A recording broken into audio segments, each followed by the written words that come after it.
Hello there once again, all you wonderful lovelies. Excuse the voice break, and welcome back to another episode of Digimon ReArise. And boy, howdy, some stuff has been going on. I'm close to getting Herissmon's Mega Evolution. I'm just missing like one Digicore. But I got enough to at least get Crusadermon to Digivolve and Digivolve Millenniummon. So we can open the game up with those. Plus, a new summoning event has been going on. And I'm close to being in the last day of it, so I hope to get enough Digirubies playing story to at least get Beelzemon X Antibody. Maybe Galamon too. That would be so cool. So cool. Got you. Also joined a new Digi Guild. Old one just wasn't really doing it for me anymore. I'm just sad. Popped up in some new Digi Eggs, so now I got even more Megas to try to unlock. Oh, it's getting redonkulous. I greet you. And you're about to hatch? Yes, please. I want to pet the Digi-Egg. I want to know what comes out. Please be something cool. It'd be something so cool. And the baby that comes out of the Digi-Egg will be...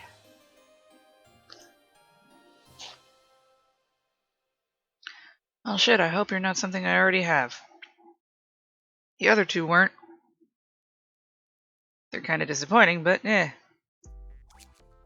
A baby is a baby. I will see how you turn out. Take all the num-nums. Take them. Take the num-nums. Alright.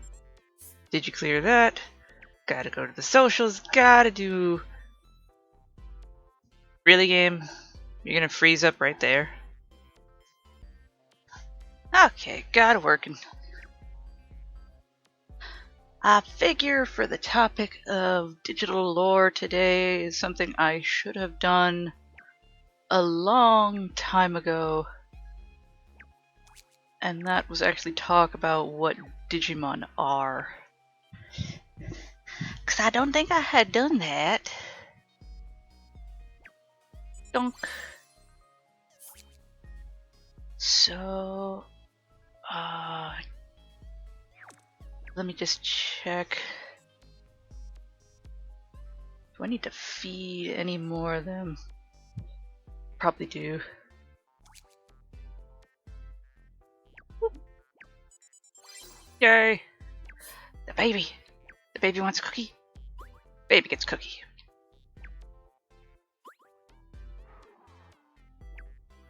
Everybody gets num-nums. Ooh, my party members. You need to be in awesome moods. Only the awesomest of moods. And you. And this one. And this one. And this one. And you too. Get the nuts. Eat them. Eat them. Faster.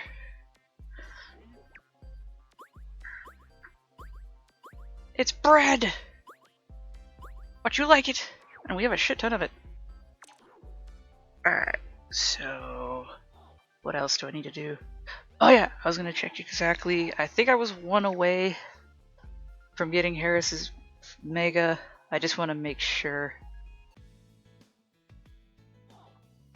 But while we're here, we can do this. Might as well, right?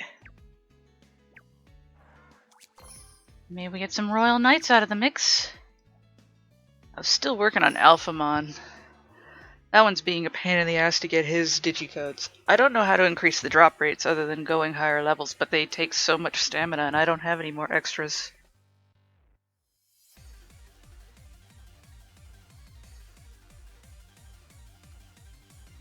Looking fabulous! I never liked her in Frontier. Just came off as this stuck-up bitch. Can't say I'm wrong either. Spiral Masquerade, yeah, that was the move I remember. And now for somebody who's way likely to join the team, this big bad boss, who I apparently already had the digicodes to from just dicking around in clash battles. Chucky milk.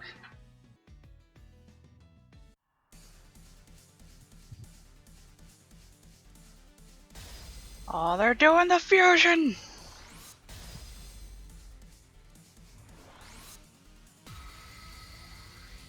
The bubbles kind of took it out from being cool, but still. Millenniumon is mine! And that lower jaw looks disturbing! That makes 2 ultra level Digimon that I now have. I would have 3 if I can get any of those damn codes.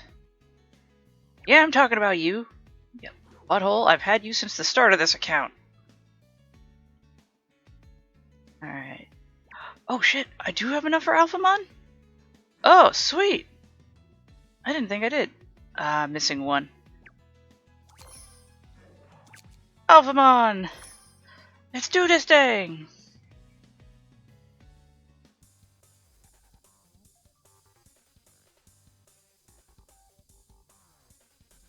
It's so weird to go from like Little Raptor to Little Dragon to Dino Dragon to Guy in armor.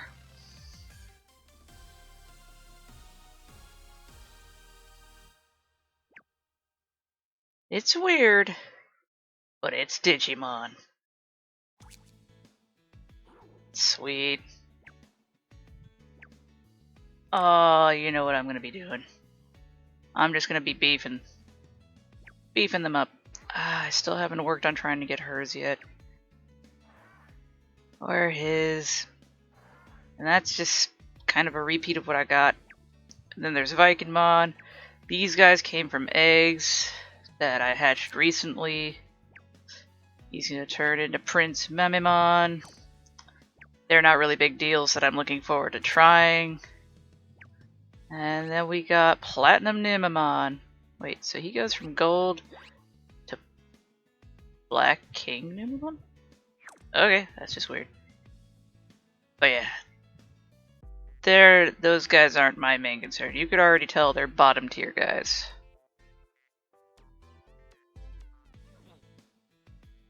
Let's go back all the way up here. No, not you. Do. Where are you? He's gonna be... Yeah. Oh, I gotta level him up and then I can get him even higher. You know he's joining the team. You know damn well. He's already at 5,000 just at his base right now. And I definitely have enough bits.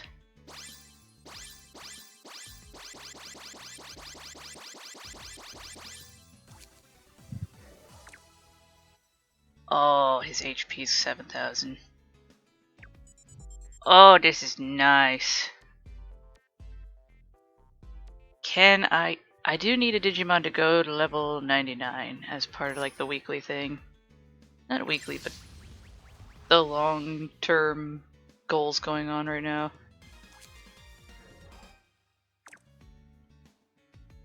Oh, I can almost get him there.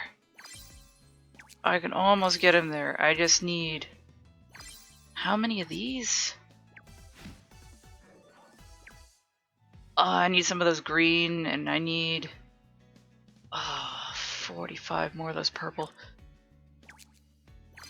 But I can get him there. I can get him there. You guys know me. Crusadermon's another one I'll level up along the way. Because the Royal Knights are really good Digimon. In terms of power, I mean. And then you got your ultimate evils like Millenniumon here. I'd say ultimate evil, but he's more like ultimate chaos. Oh, look at that. He's so good at this. And... oh, I ran out of bits. That's still decent power. They're going in the...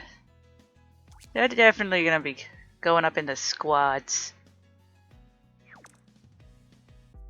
I'm gonna see who gets what now with editing plugins.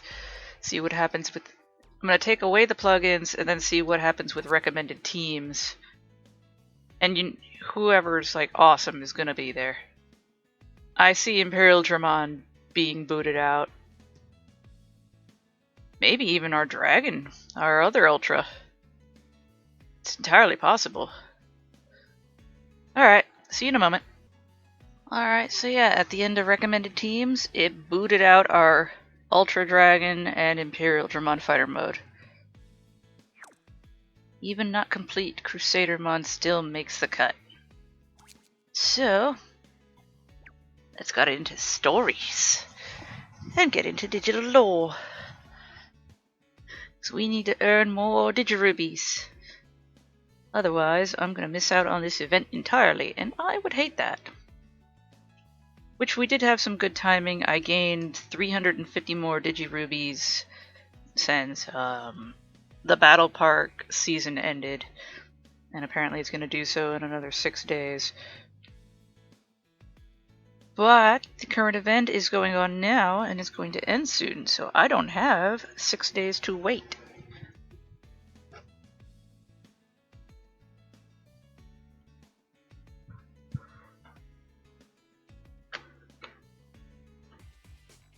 Nom nom nom, chalky milk.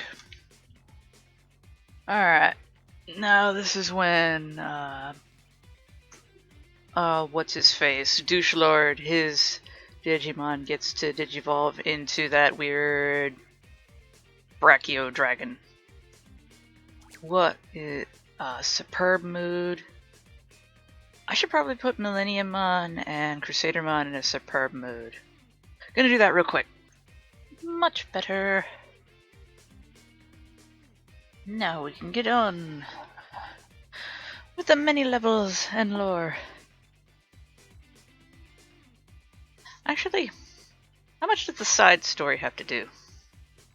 Can I do both the side story that we unlocked a few levels ago and this main one? How much is the side story?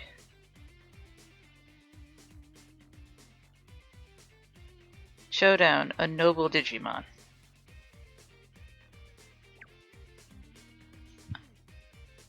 It probably wouldn't hurt, plus we get more Digirubies. Hell, I'll make it a long episode. Hell, these files that I look through for digital lore go on for a long time sometimes.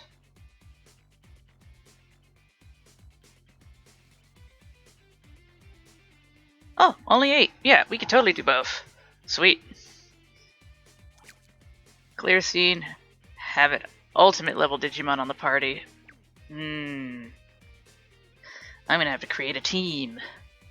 Team of extraordinary Digimon. And that'll do. Ooh, takes 10 stamina? Ah, this one's probably gonna eat my stamina pool up. That's not good.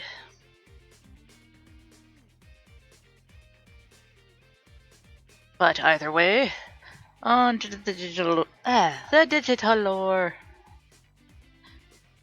What is a Digimon? Digimon, short for digital monsters, are mysterious life forms that were discovered in the computer network in 1997. They are central to the Digimon franchise, and before you even get at me, I honestly, where it says the Digimon that were discovered in the computer network in 1997, I really hope that's not just like the base lore and the secret nerd in me is like, Digimon are real and they were discovered in 1997, it was just put there for lore. Let's see. They're central to the Digimon franchise. The word Digimon is typically invariable in the plural, Though there are some cases where the term is pluralized as Digimons. Digimon include almost all the creatures that reside in the parallel universe called the digital world. There are many different species of Digimon, as well as unconfirmed and new generations of Digimon yet to be revealed. The number of Digimon species continuously increases as the digital world expands each year. Upgrades. Let's see. Characteristics. Digimon hatch from eggs called Digi-Eggs. Kind of obvious.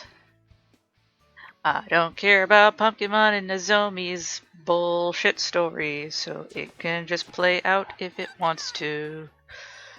They age via a process called Digivolution, which changes their appearance and increases their physical power. Some Digimon act feral like wild animals. Most, however, possess intelligence, speech, and personality traits like humans. Which means murdering them would technically be murder.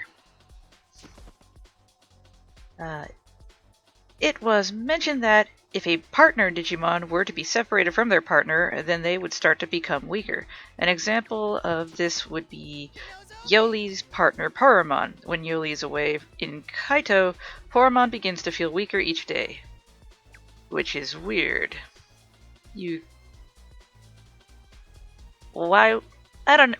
The bonds between a human and a Digimon, I don't know. I think it's along the same lines as Broken Heart Syndrome. I don't think there's like an actual power bond unless like you have the Digivice in which you're like channeling all your energy through it to the Digimon. Otherwise, just separation is... I don't think that actually counts as you draining the energy from the Digimon. The first Digimon anime introduced the Digimon life cycle. They develop in a similar fashion to real living organisms, but do not die under normal circumstances because they are made of reconfigurable data. All Digimon and Digimon who receive fatal wounds dissolve into infinitesimal bits of data. The data then recomposes itself as a Digi-Egg, and the Digimon goes through its life cycle again. Digimon who are reincarnated in this way will sometimes retain some or all of their memories from previous lifespan. In the Digimon Adventure universe, the cycle of reincarnation can be interrupted if the Digimon dies in the real world, although the system-wide reboot allowed such Digimon to finally be reincarnated. In addition, when a human dies in that universe, any Digimon partnered to it dies as well. There's like weird quotes or hyphens that say, "Please confirm." There's quite a few of that, so I don't know if these are new additions. In the Digimon-Tamers and Digimon Data Squad universes, the Digimon's data can be downloaded or absorbed by other Digimon, resulting in permanent death. Yeah, that's not really a please confirm. That's a thing, considering Beelzemon kills Leomon, absorbs his data, and then Leomon's just gone. In some media, such as Digimon Fusion, series is directed by... Oh, I'm gonna butcher this name. Hiroki Kakuda, and games produced by Kazumasa Habu. Digimon were not born as a result of humans creating computers, and instead always existed living alongside humans, though in another dimension, becoming visible to humans once they created computers and digital technology. Digimon may have been manifested through magic or sorcery, through the ancient art of... butchering words! Mayodo, subjugating them as shikigami, yokai, or demons, but is now accomplished digitally, making them digital monsters. In Digimon Story Cyber Sleuth Hacker's Memory, one of Jimmy Ken's fans explains that he is able to change the size of his Digimon Verodurumon manually. Oh god, I imagine some messed up shit happening when that happens. The internet makes me think bad things when people can alter things. Digivolution. There's a main article for Digivolution, but there's a little short synopsis. I say short, there's a fucking giant thing here. Digivolution is the legendary power and the process by which the Digimon ages and grows into larger and more powerful forms. Though in the case of Pumpkinmon, he's an ultimate level and he's small as fuck, so I don't know. Let's see. Although the word Digivolution is a portmanteau for digital... I don't know what that word is. I was going to say short. It's short for digital evolution. Digivolution is in fact more similar to metamorphosis. Kind of like the same way Pokemon don't evolve, they metamorphosize. In that Digivolution changes the Digimon from one form to another, sometimes wildly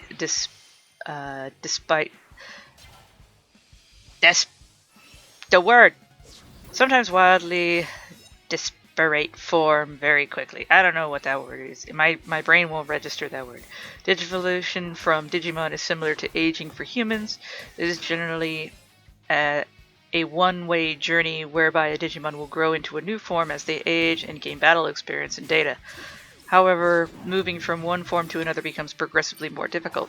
Therefore, very few Digimon will ever naturally digivolve into their final, most powerful forms. However, for the Digimon who are partnered with human allies such as Tamer or Digidestin, Digivolution becomes far more flexible. Digimon who form bonds with a human are able to digivolve more easily, generally through the use of a Digivice owned by the human. In such case, the Digimon is channeled... why must they do that? They screw up sentences, and then my brain is trying to say it as a normal sentence, but also trying to read it. Bonk.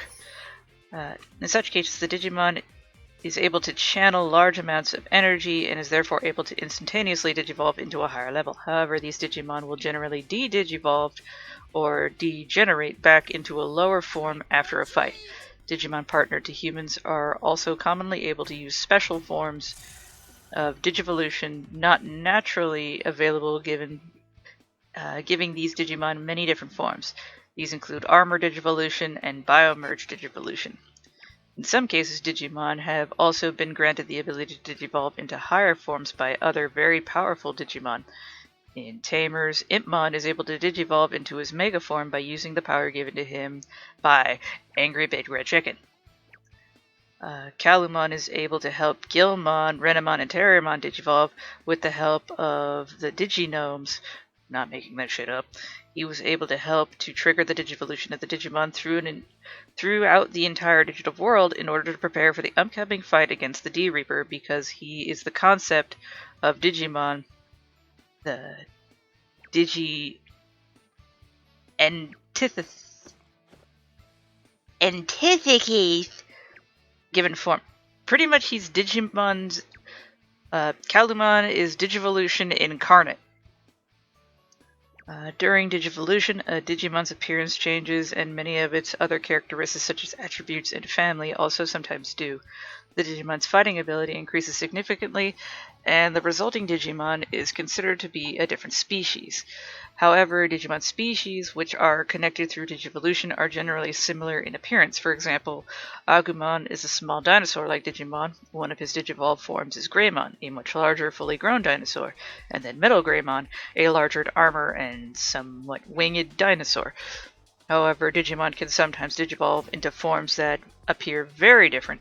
Salamon is a dog-like Digimon, but can digivolve into Gatomon, a cat-like Digimon. Gatomon is able to digivolve further into Anjouwomon, a bipedal human woman. Yeah, so it's weird. Gender. In all Digimon media except for Digimon Fusion, Digimon do not appear to have physical gender, and reproduce not through sexual reproduction, but through a universal system of data recycling.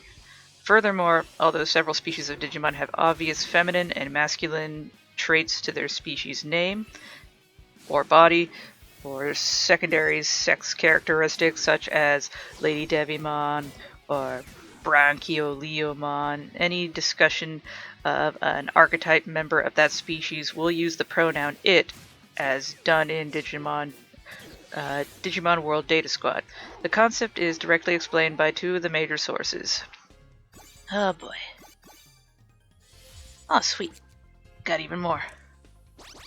Let's see, the two major sources. I'm gonna butcher these names. Because they never come out right. Me and my ability to speak. Chiaki J. Konaka's official Digimon-Tamer character design notes for Renamon, and by Renamon herself, when she states that, and she does quote, Digimon are not divided into gender, end quote. Despite their lack of physical gender as characters, the individual Digimon will often be addressed according to male or female gender roles, unless they behave as mindless animals.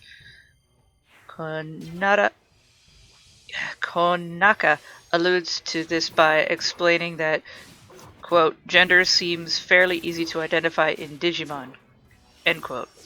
However, these gender roles vary from character to character despite any apparent genderness of their design. For example, the Renamon of Digimon Tamers and the Renamon of Digimon World Data Squad are almost identical down to their voices, but are treated as if they are female and male respectively. This continues for the male Renamon even when he digivolves into more powerful forms with female secondary sex characteristics like Lady Devimon or Lilithmon. Unlike the previous series, Digimon Fusion does not depict any real difference between how gender works for humans and for Digimon. Digimon couple and reproduce sexually. Oh god, now another reason why I don't like Fusion.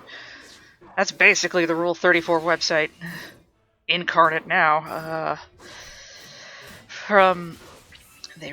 They couple and reproduce sexually and form romantic relationships between genders and have distinct physical genders. When both male and female members of a species appear, they either depicted with obviously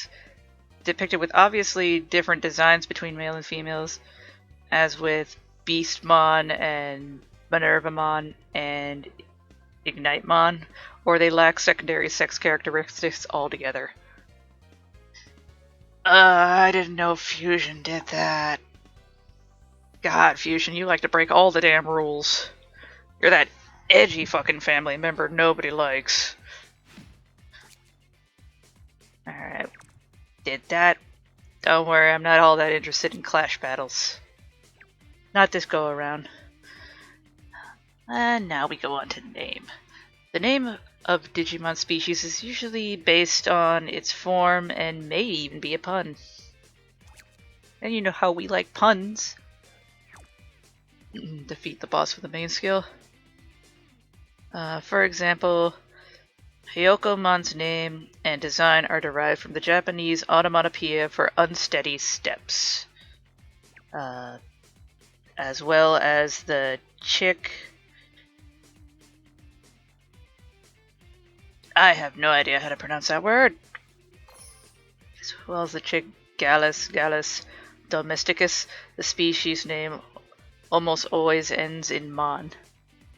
Yeah, I don't know many Digimon that don't end in mon. There's maybe like 3 that I can think of, but that's about it. Let me type these in. Digimon generally do not have individual names and are instead simply referred to by the name of their species. So the word like Agumon, depending on the context it's used, can either refer to the Digimon species or a single individual Digimon that is of that species. The Centaurimon in Digimon Adventure and the Centaurimon in Digimon Frontier share the same name because they are the same species. However, they are not the same individual and are different in appearance and voice. It's kind of like Smurf, if that's the most simplistic way I could say it. Like, minus everybody else having a personality trait, and then the word Smurf. Like Agu Smurf. Yeah, pretty much like that. I don't know if I'll need it, but yeah, let's go for that. When a Digimon digivolves and assumes a new form, its name changes to match the species of its new form. However, it is still the same individual despite having a different name. Some Digimon are given names or nicknames separate from their species, such as Zeromaru from Digimon Adventure v Tamer 01. Alright, now into the nitty-gritty of it. Classification. Digimon species are given many different classifications. With the exception of level, these are generally not important to the Digimon card game and play a very small role in the Digimon anime. Level. Digimon species are classified by their Digivolution level, which is sometimes translated as a generation. Digimon generally hatch out of Digi-eggs as fresh level Digimon, the lowest and weakest level roughly equivalent to a human infant. When it translated over to the West, we kind of made it a little different because there's fresh and then in training happened twice, which didn't make sense. So we pretty much made it baby, in training, rookie, champion, ultimate, mega, and ultra. But in the Japanese, it's different because there's 2 in trainings, and mega over there is their ultimate. But it's weird.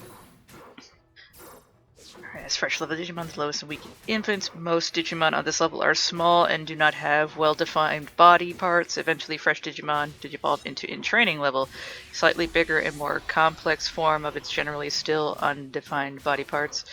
In the anime, most Digimon encountered are of the rookie or champion level, with ultimate and mega level being progressively rare. Digimon of one Digivolution line are generally far stronger than Digimon of the previous line. There are exceptions where a Digimon has been able to defeat an opponent of a higher level. There are also cases such as with Lucemon, Arcademon, and the awakened forms of the Sistermons, where a Digimon is far more powerful than what its actual Digivolution level would imply.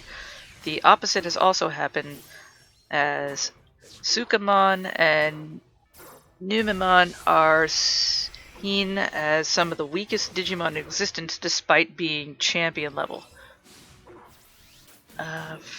For most Digimon, there are 6 Digivolution levels. Why are these all differently? Alright, level 1, fresh, aka baby, aka in training 1. Basically, that one. 2, in training, or in training 2 from the Japanese, or as translated, Bebe 2. Then there's rookie, aka child, champion, aka adolescent or adult, ultimate, aka perfect. 6 is mega, aka ultimate, which gets confusing. In some media, there is a level beyond mega named ultra, such as here with this game. I remember Izzy when when Venomyotismon first came out. Myotismon was a normal ultimate, and when he digivolved into his mega form of Venomyotismon, Izzy was dumb and was like, he just went further beyond into some super ultra mega level. Like, you just turned into a mega, Izzy. Calm your shit down. I mean, he doesn't say that kind of stupid shit when War Greymon and Metal Garurumon show up in the same episode, and they're megas. Need another ultimate. But yeah, Ultra is sometimes known as Super Ultimate Form, or aka Level 7. Dun dun dun dun dun dun. I'm getting low on that stamina. The Digimon that fall into this classification are generally considered megas by other sources. Additionally, some media such as Digimon World DS merge the two levels into a single unified in-training level. That's weird. There are also levels which run parallel to the standard progression. The most notable being Armored and Hybrid. The Armored level appear in Digimon Adventure 02 series and other media, and it's reached when a Digimon uses a Digimental, aka the Digi-egg in English translations, but it's a Digimental, because you can't just use a baby Digimon to become an armored Digimon. So whenever it refers to armor evolution, I'm going to say Digimental. The Digimon uses a Digimental to digivolve into an armored Digimon. The hybrid level contains several sub-levels and first appears in Digimon Frontier series for Digimon who formed by Spirit Evolution. That one made sense because those Digimon were dead and they were pretty much using avatar statues in order to do it. Yeah, when it comes to the Spirit Evolution and the Digimantals, those two are, depending on the form it takes, are... Well, when it comes to the Armor Evolution, they're always a champion level. And when it comes to the Spirit Evolution, the base Spirit Evolution is a champion, and I think the Beast form is considered a ultimate. In Digimon Fusion, the Weird Season, and its related media, Digimon have no level. The Digimon reference book and Digimon Heroes initially classified Digimon introduced by this series as Cross Wars level, but the reference book later announced on September 25th, 2020 that they would be retconning all Cross War level Digimon to have standard levels and attributes. Thank you! In Digimon Masters, a Jogress level is given to any Digimon obtained through Jogress Digivolution. I have no idea what this is. It is introduced as a cross level for Digimon who are the result of Digifuses, though in June 2020 updated turned these Digimon into Jogress Digimon. I have no idea what a Jogress Digimon is. It is making me have accent, but it sounds funny. Mode changes. These make sense. Kind of like how we talked about earlier with Ophanimon. How she has normal Ophanimon and then she has Ophanimon Fallen Down mode. Kind of like that. And also we did that for... what was it?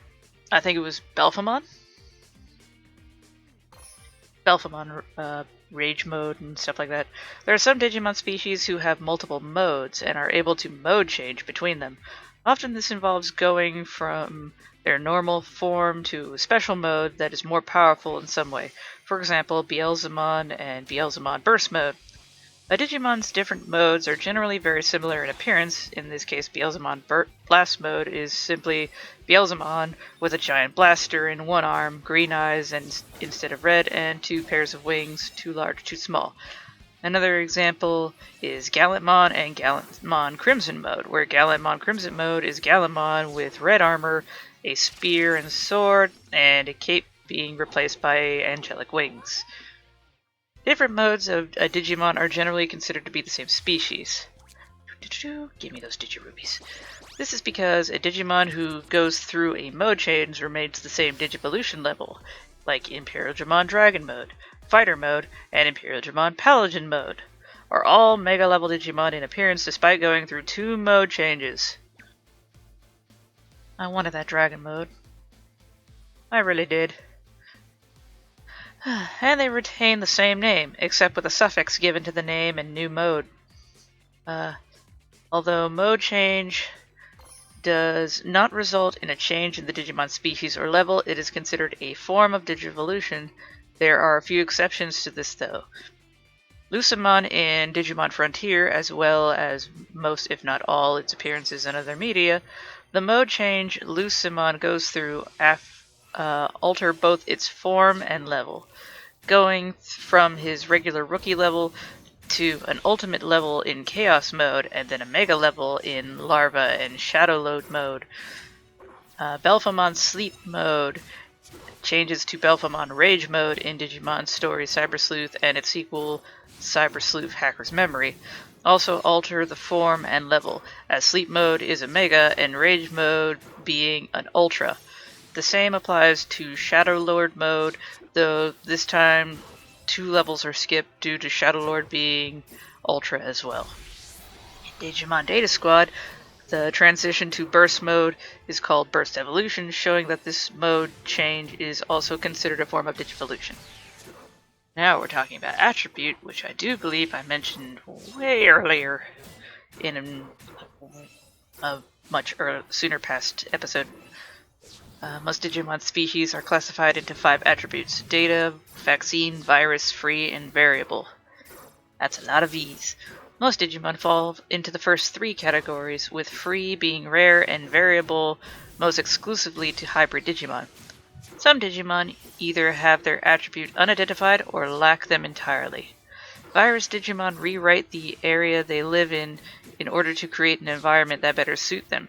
Vaccine Digimon return the environments rewritten by Virus Digimon back to normal, and Data Digimon adapt to the environment they live in. Free is usually seen in Ancient Digimon and existed before the others, whilst Variable belongs to the Legendary Warriors and can shift between the other attributes depending on the situation. The main 3 attributes serve to classify the personalities of the Digimon. The Vaccine Digimon tend to be crusaders, with a great determination to fight against evil and stop injustice, while the Virus Digimon tend to be violent, with a thirst for power and domination. I don't know why that usually appeals to me, but the Virus Digimon usually have the best looking designs. Data Digimon, meanwhile, are usually neutral and focus on their own issues. These attributes have a rock, paper, scissors arrangement, with Virus generally against Data, Data against Vaccine, and Vaccine against Virus. Look at that stuff we got. Back to story. However, these attributes don't play a very important role in Digimon fights. Sometimes. I want to say sometimes. A Digimon can generally defeat an opponent regardless of the attribute if it is stronger than the opponent in Digivolution level and experience. Alright, so what did I need here? Sub-skill. Got it. In Cyber Sleuth, it is parallel. In Digimon's story, Cyber Sleuth and its parallel, Hacker's Memory, incorporate the attribute triangle in a majority of gameplay as a major gameplay mechanic where Digimon deal double damage against the receive half of the damage from the attribute that they are strong against, while also standardizing free as outside of the arrangement entirely, dealing and receiving more damage from all attributes. All Digimon outside of the main triangle, including unidentified variable Digimon without an attribute at all, are given the free attribute, likely for simplification in the 2 games.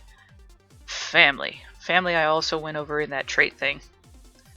Digimon are also classified into different families, a concept derived from the Digimon pendulums. I don't know why I'm so tongue-tied when it comes to words today. Although most of the card games present these classifications as an inherent trait for of each Digimon species, this quality is usually ignored in the series fiction, which, with some exception, in Digimon Next, the Digimemories are manifestations of the 8 most prominent families and serve as the archetypes of the various classes of Digimon. Don't get all stuffy now-nos. In other series, the families only ever receive allusions from various concepts. For example, in the last arc of Digimon Adventures, the Dark Master's armies are named after 4 of the families. In Digimon Adventure V-Tamer 01, the V-Tamer tags which Tai seeks are named after 5 of the families. Each Digimon family have a different color background in the Digital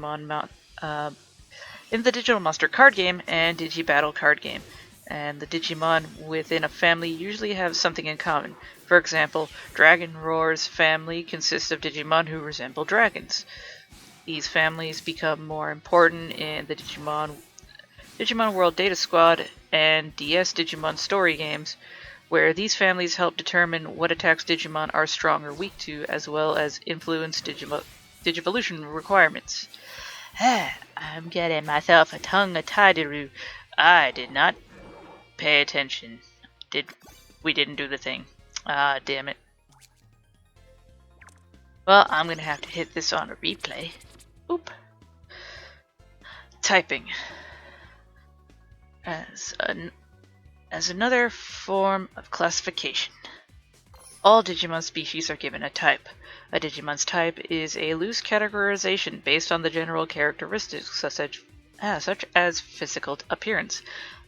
Ergo, Agumon is a reptile-type Digimon. A Digimon species is usually classified into only one type. Bonk, bonk, bonk. Such as insect type include dozens of Digimon, whilst others, such as ancient insect type, are unique only to a single Digimon, in this case ancient Beetlemon. Like the family classification, type is considered to be fairly trivial and unimportant classification, and it has some minor gameplay effects in the Digimon card game. Are you kidding me? Did they punch it instead? They didn't. In the card game, type is referenced occasionally in the anime, particularly when a new Digimon species is introduced, but it has little bearing on the action of the show. I want to say that might have changed for the reboot. I want to say the reboot has been doing really well in that.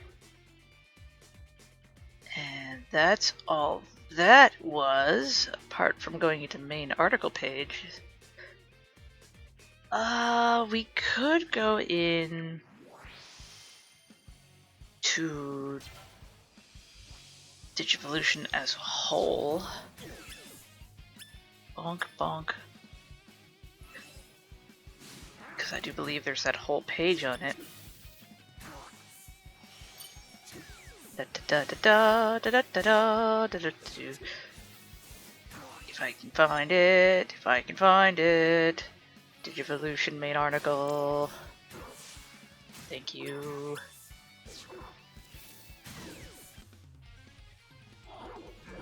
Did you do it? Did you do it, Middle? You did it. Good boy.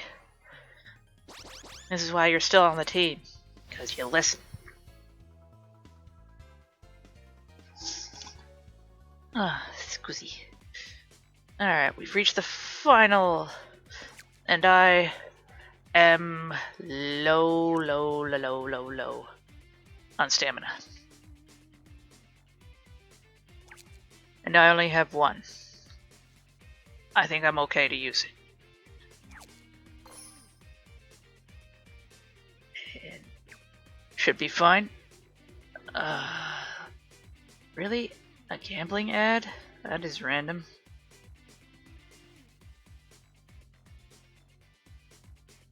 Going in. Main article on Digivolution. Let's see. It's a term in the Digimon series. It is the process by Digimon monsters that inhabit the parallel universe called the digital world that spawned from the Earth's telecommunications network. Through Digivolution, a Digimon can develop into a more powerful being. Concept. Digimon reside in the Earth's various electronic networks as well as the digital world. As they are essentially computer data, they can download additional data to themselves, which makes them stronger. If they download enough data, Digivolution is triggered. During Digivolution, the Digimon's appearance changes and, in most instances, becomes significantly stronger than before. The result form of the Digimon almost always has a different name than the previous. However, the Digimon's consciousness remains unchanged. If a Digimon does not absorb enough data needed to maintain the form, it will not be able to retain that form for long and revert to a lower level in a matter of time. Digivolution is divided into multiple levels, made up from an egg called the Digi-Egg and 6 main evolutionary steps. Sweet! We completed this little side story, and we got a buttload more gems. The main Digivolution stages of Baby, Fresh in Training, Rookie, Champion, Ultimate, Mega.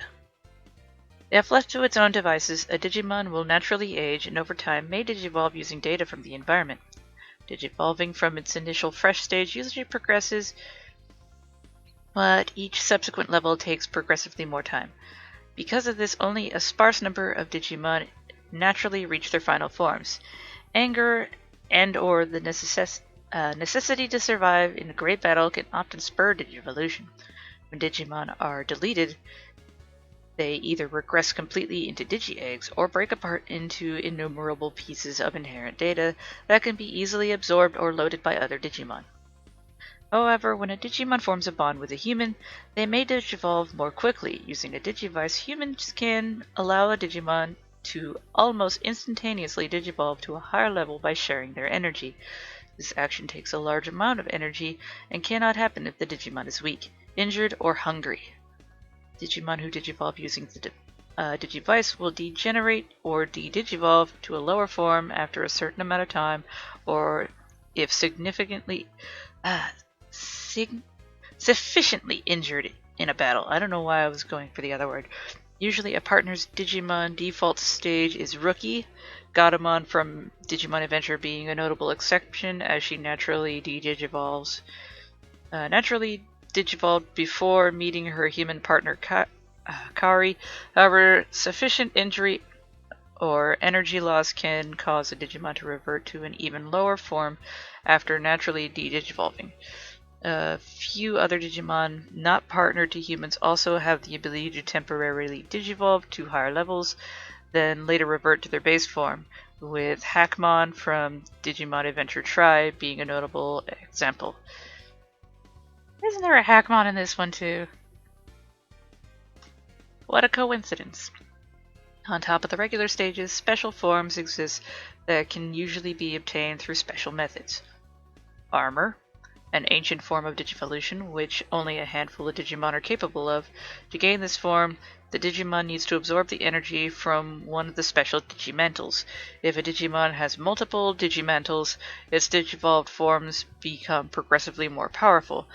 An armored Digimon's power is similar to that of a champion's, and were often equated as such in various card games, with some outright stating that they were the same. They are also considered the equivalent to Ultimates in Digimon World DS, Digimon World Dawn and Dusk, and Digimon Story Lost Evolution. Hybrid is a special level which is the result of Spirit of the Legendary Warriors. By merging with one or more of the spirits, this was where humans could become the Digimon, can turn into a special Digimon of this level. The human hybrid is the form that transfers a human or Digimon into a human-like Digimon, whose power rivals that of a champion. To attain this, one requires an H-spirit of one of the 10 legendary warriors. Human hybrids are treated as the equivalent of champions in Digimon Digital Monster card game and become champions in Digimonsters card game A. Beast hybrid is a form that transforms a human or Digimon into a more bestial looking Digimon whose powers rivals that of an ultimate. To attain this, one requires the Beast spirit of one of the 10 legendary warriors. Beast spirits were treated as equivalent to ultimates in Digimon Monster card game, and because ultimates in... Dear God, why did that cutscene take so long to load? I was watching that. As the equivalent to ultimates in the Digimon Monster card game, and became ultimates in the Digital Monster card game A. Fusion Hybrid, also known as Fusion Form, is a powerful form achieved using both the H and B spirits. Fusion Hybrids were treated as the equivalent to Megas in the Digital Monster card game and became Megas in the Digital Monster card game A. Unified Hybrids, also known as Transcended Form, uses 5 human and beast spirits, combining to give a human or Digimon an incredibly advanced and powerful form. Unified Hybrids were treated as the equivalent to Megas in the Digital Monster card game and became Megas in the Digital Monster card game A. Oh, silly. Wait, is Pumpkinmon digivolving? The Fraggle?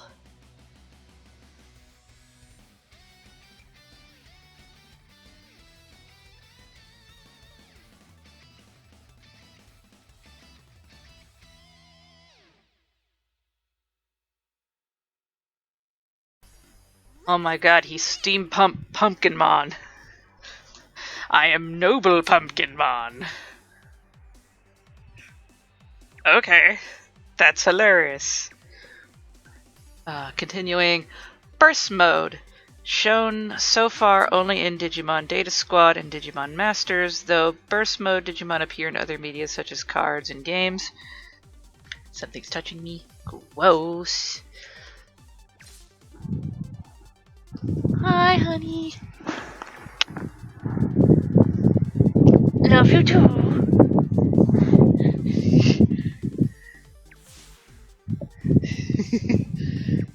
Surprise hugs!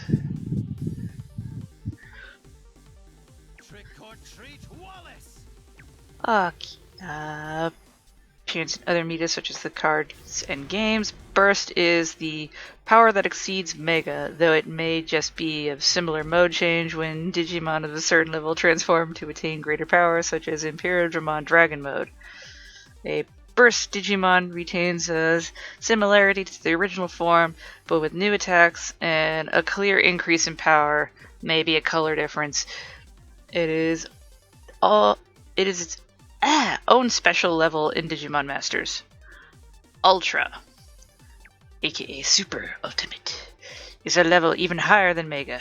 Its existence was a major focus in Digimon Adventure V Tamers 01.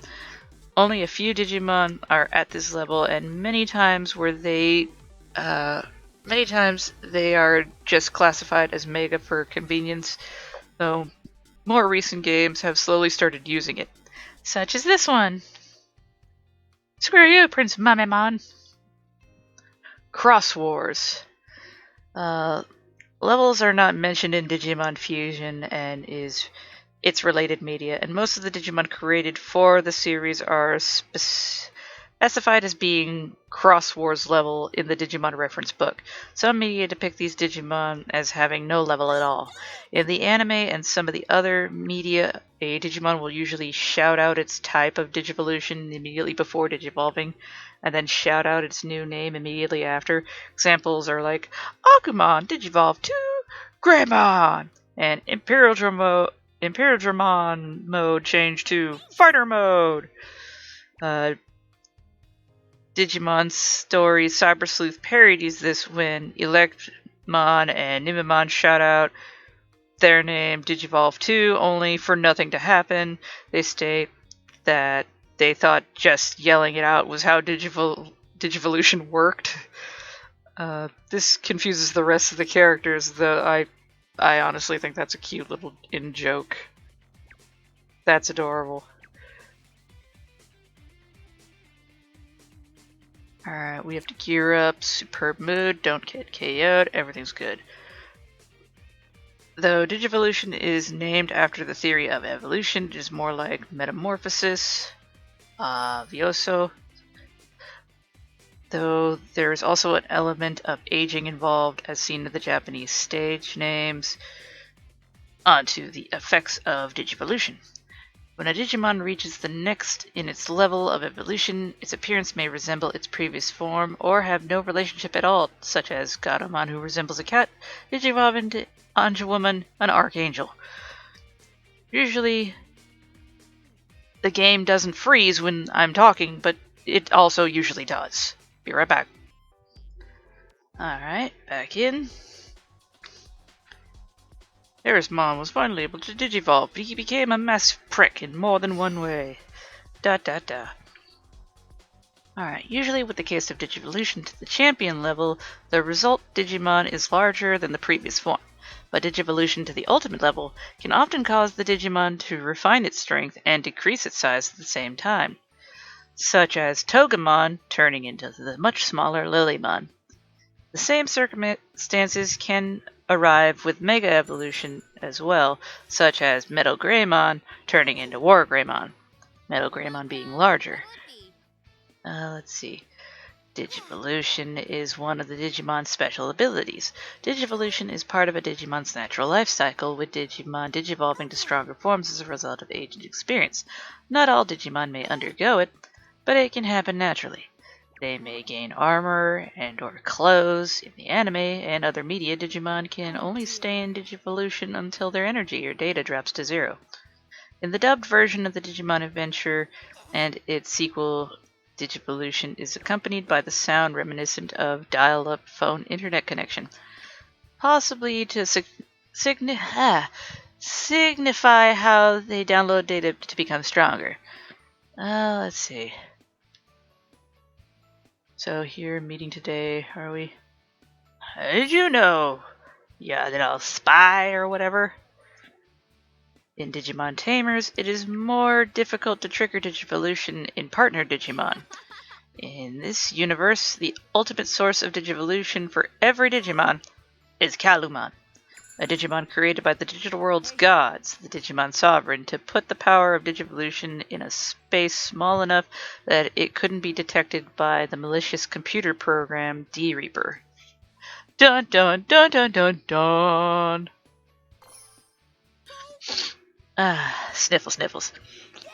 A Digimon's Tamer must swipe a card also in that universe, because Adventure 1 and 2 were just a TV show and they based a card game around it.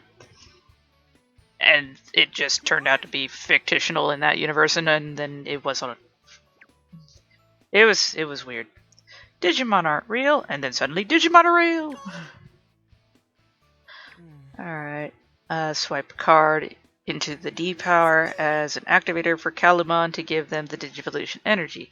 To digivolve to the ultimate level, a partner Digimon is sent the energy of the blue card via the D power, as well as being given some of Kalumon's energy.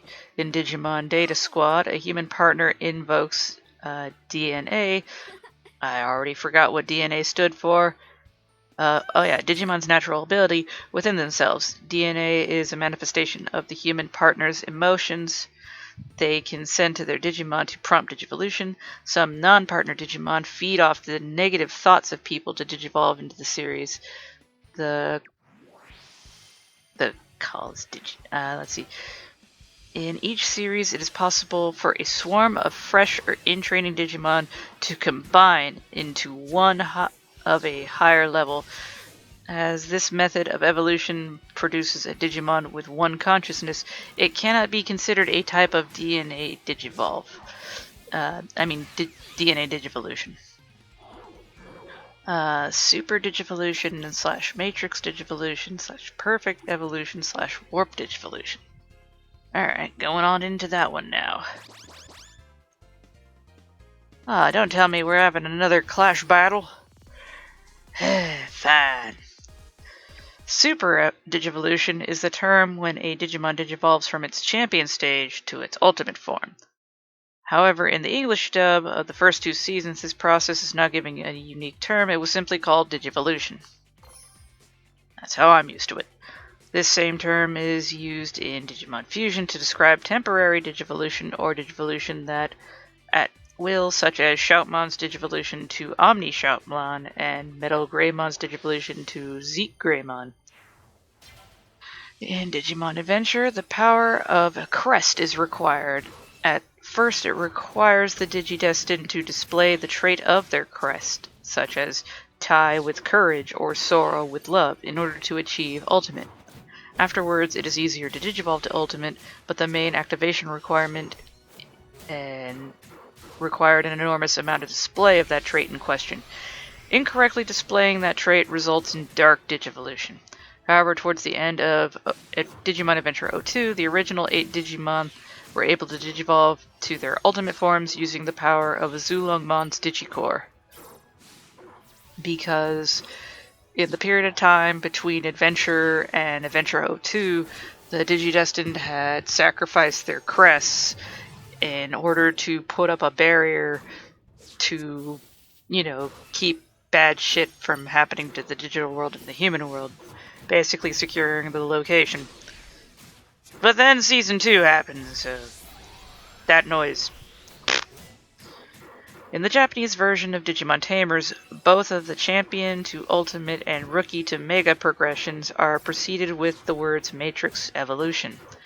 However, only with the latter is the phrase exclaimed by the human partner. In the English adaptation, only evolution to Ultimate is referred to as Matrix Digivolution. The latter referred to as biomerging. Champion to ultimate Matrix Digivolution is triggered through the aforementioned examples of Kalumon and the blue card. In Digimon Data Squad, Perfect Evolution is the method used by members of DATS to invoke a stronger version of DNA and evolve their Digimon partner to its ultimate form. It can be used to digivolve to a champion stage or used on a rookie and have it go straight to ultimate. The term Warp Digivolve is used in the English dub for the evolution from rookie to ultimate. Though, wasn't it used for Mega Evolution? Like Gabumon Warp Digivolve to Metal Garurumon? Not ultimate, it was for Mega. Let's see. There's no prefix used here either. That's super duper. Back to story. In Digimon ReArise, Filemon digivolves into Stealthmon using Super Digivolution. Okay, so that's talking about our boy Harris and his dumb, stupid shit. Using Super Digivolution to Stealthmon.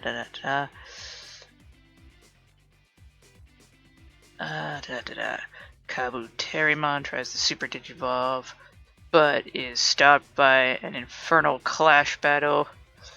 Fucking Infernal Clash battles! Bonk. Infernmon, though, is able to Super Digivolve to Mega Kabuterimon due to Filemon buying time for Kabuterimon by flying the Infernmon. By fighting the Infernmon. Oh, okay. Digimon Adventure, Greymon, Garurumon, Kabuterimon, Bergermon, Ikakumon, Togemon, Skull Knightmon, and Gatomon use this form of Digivolution to digivolve to Metal Greymon, Weregarurumon, Mega Kabuterimon, Gardramon, Zudomon, Lilimon, and Axnightmon, and Anjouamon. Whew. What do I need to do? Ah, oh, damn it, it's a special requirement. Oh, this ain't gonna go well.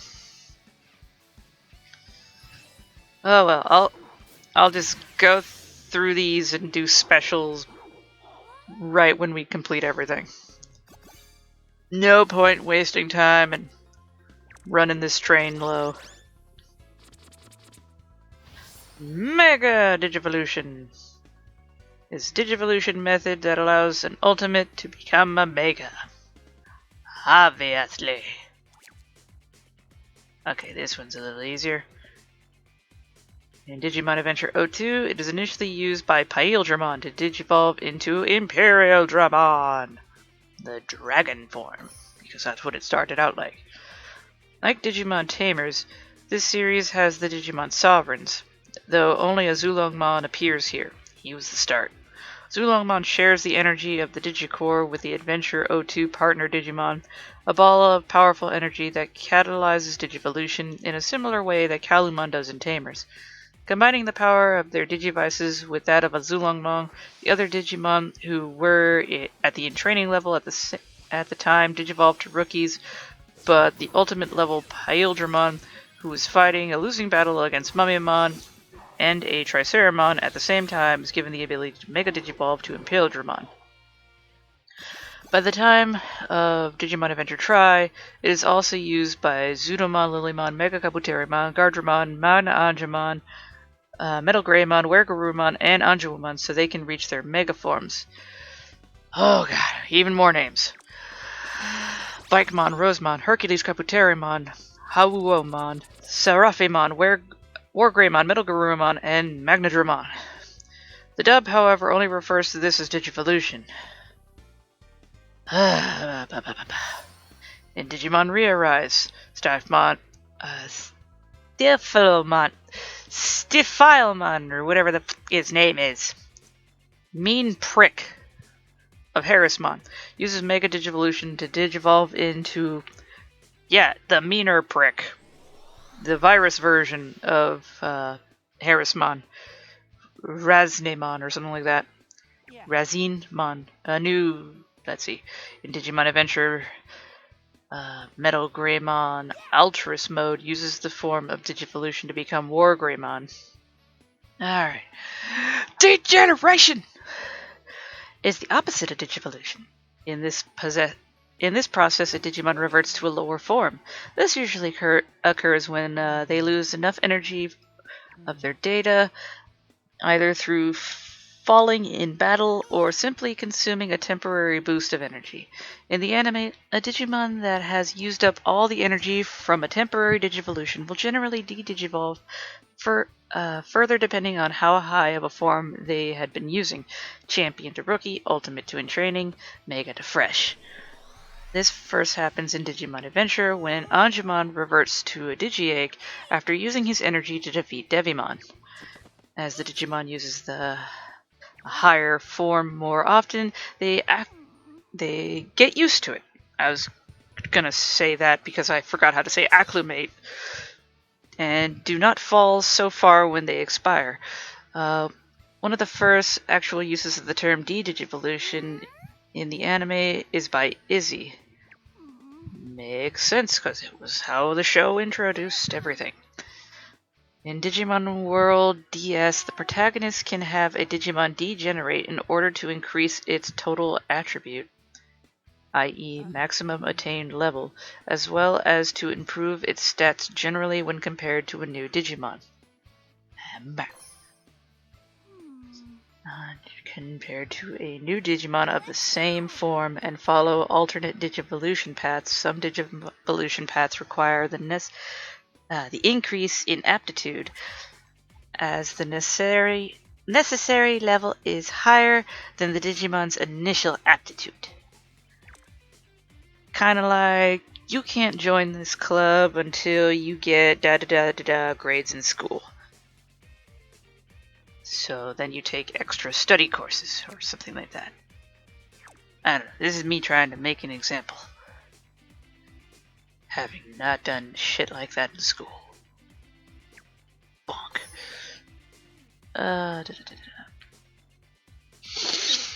In addition, the mystic energy forces nearly all of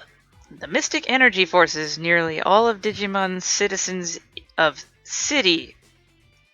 What the f am I reading now? Okay, this is just a weird sentence. In addition, the mystic energy forces nearly all of the Digimon citizens of City to degenerate to Digi-Eggs when it attacks and steals their data.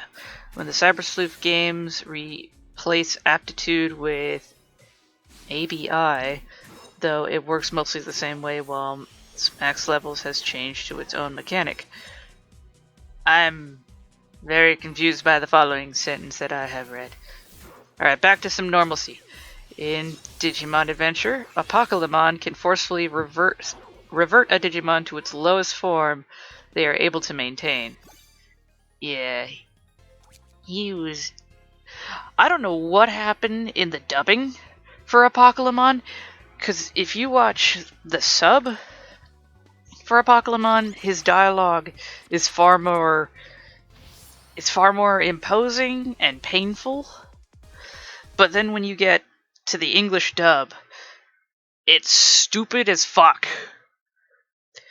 Here's a Digimon who, in the Japanese, is in so much pain that he just starts clawing at his own flesh in front of these children and horrifying them with how much pain he's in, because he's a byproduct amalgamation of failed Digivolution.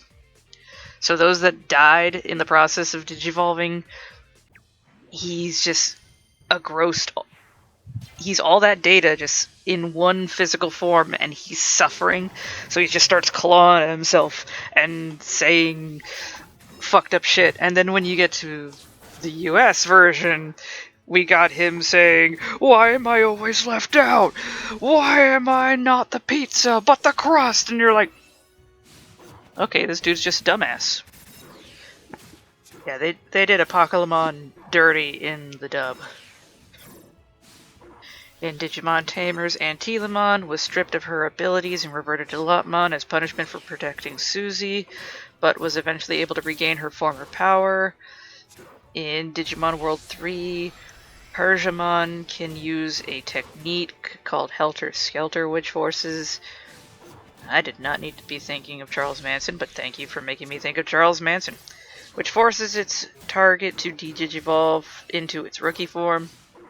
Now we got special versions of Digivolution. These methods branch out from the normal, starting with my favorite, Dark Digivolution. There's always one Dark Digivolution in every season, because it's that awesome. Dark Digivolution is a concept form of regular Digivolution resulting in evil Digimon. Now you know why I like it. A Digimon Dark digivolves when someone coerces it to digivolve forcefully with a clouded mind or dark power. A Digimon digivolved through this method is evil and perceives nothing but its urge to destroy, making it very dangerous. Essentially, it's a superpowered douche. Back to the story. In Digimon Adventure, Tai pressures his partner. He pressures Agumon the entire fucking thing. I don't know why it just says Greymon. Ah, another special, damn it. Specials his partner Greymon to digivolve into his ultimate stage, resulting into Skull Greymon.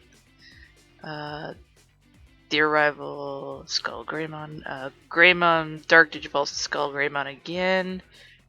Then into the virus version of Metal Greymon in Digimon 02 as a result of the Digimon Emperor's Dark Ring, the Dark Spiral, and his Black D3. In Digimon Adventure 02, Digimon Hurricane Landing / Transcendent Evolution, the Golden Digimentals, Lotmon Dark Digivolved into Indigomon due to loneliness.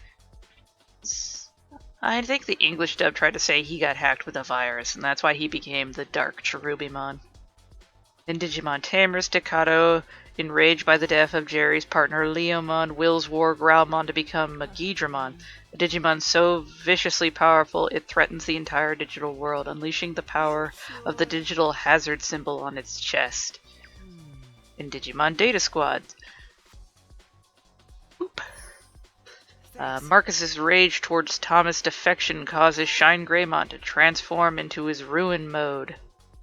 In Digimon Adventure Tri, Mikumon Dark Digivolves into Macrackmon. I can't take that straight. Macrackmon Vicious mode. Later, Kari's fear of losing her brother who disappeared alongside Diego after the fissure opened after the battle between Omnimon, Regulmon, Jesmon, and Alphamon causes Naromon, the baby kitty, to warp Dark Digivolve to Omnimon Fallen Down mode. Which is actually a cute little tie-in. Tai initially in Adventure forces Agumon to digivolve because he thinks he needs the power in order to save everybody or just to be a show-off asshole. And then Kari ends up doing it because she thinks Tai is dead. And instead of like envy or pride or anything like that, it's out of an extreme emotion of despair. And Digimon next, Barbermon's infusion of dark energy combined with Magna Angemon's negative thoughts force a dark digivolution into Mermuscusmon. Oh god, this is a big fucking mouthful. Mermuscusmon Anti-God Device Digimon Twin. I'm pretty sure it was just Mermuscumon, but the rest of it's probably like the name of an episode or something. And when Barbermon's commandments murder Trailmon, an enraged Yu causes Gaomon to digivolve into Black Gaomon. Xiao uses the dark area and the dark Digisoul to digivolve Peckmon to Crowmon. is also a form of dark digivolution. But isn't that like a natural evolution? That's like the normal line, isn't it? In Digimon Crossword, Shademon's larval Digimon, after being fed Hearts of Despair, is also a dark digivolution. You're feeding that shit hearts? Kinda sounds badass. Oh, no, don't. Don't do that. Bonk. In Digimon World Next Order, Kyuta abuses his Growlmon partner, Yukamaru, in an attempt to have him digivolve to Machinedramon, so that he would be strong enough to take on the enemy Machinedramon that had been terrorizing the digital world. However, Yukimura instead dark digivolves to Skull Greymon, who goes on a rampage until killed by Hero's partners. Oh, that's sad. Shoma uses the same process to turn his Omegamon Zwart D Enforcer into Omegamon Alt B, who is defeated by the hero shortly afterwards. Unlike Yukimura, Alt B remains in this form and manages to gain control of himself, and later becomes the official partner of Shoma in this game, in the same form. Well, that's sad. That's so unfair. The other guy was abused, and then he dies, and the other one, who pretty much goes through the same thing, gets to stay alive? That's fucked up, man. Alright, now here's something familiar. In Digimon ReArise, a Tyrannomon attacks that town, and then Dark Digivolves into Skull Greymon, a frenzied menace of Tamers unite, blah blah blah. Sometime later, a group of Spiral fuse with Stealthmon and force it to Dark Digivolve into Ransomon Fury mode. I need a Calm Boy. I got a Calm Boy. And force it to Dark Digivolve in that. Alright. And Digimon Adventure. Okay, so this Digimon Adventure is the reboot. Okay. Bunk. After Dan Devimon devours Tai, Metal Greymon, Altruist Mode, Dark Digivolves to Machinedramon due to the infection of the miasma. Oh, and he tears the fuck out of Don Devimon. Like, if you want to see a Mega get his ass whooped very, very hard by a pissed off Dark Digivolution, then, yeah, that episode. It's okay, Tai's okay. I don't know if a Digimon has the ability to actually digest a human. They're made of data, so I don't think their digestive system actually can process organic material. But then again, humans seem to eat digital food, and it's fine. And then Digimon can also eat human food, and that's fine. I have no idea. This is a reboot, so they can retcon all the rules. Armor Digivolution is the fusion of a Digimon with a Digimental. It is featured in Digimon Adventure 02, the card game, manga, drama CDs, and video games. It is an ancient form of Digivolution that was developed when the digital world was young, and it was almost impossible to digivolve even to the champion level without assistance. It is later used in 02, when the Digimon Emperors D3 and the presence of the Control Spires prevent Digimon from digivolving to their digivolving at all, not just to the champion level. Digidestin activates the Digi-Armor Digivolution by shouting Digi-Armor Energize or Digimental Up.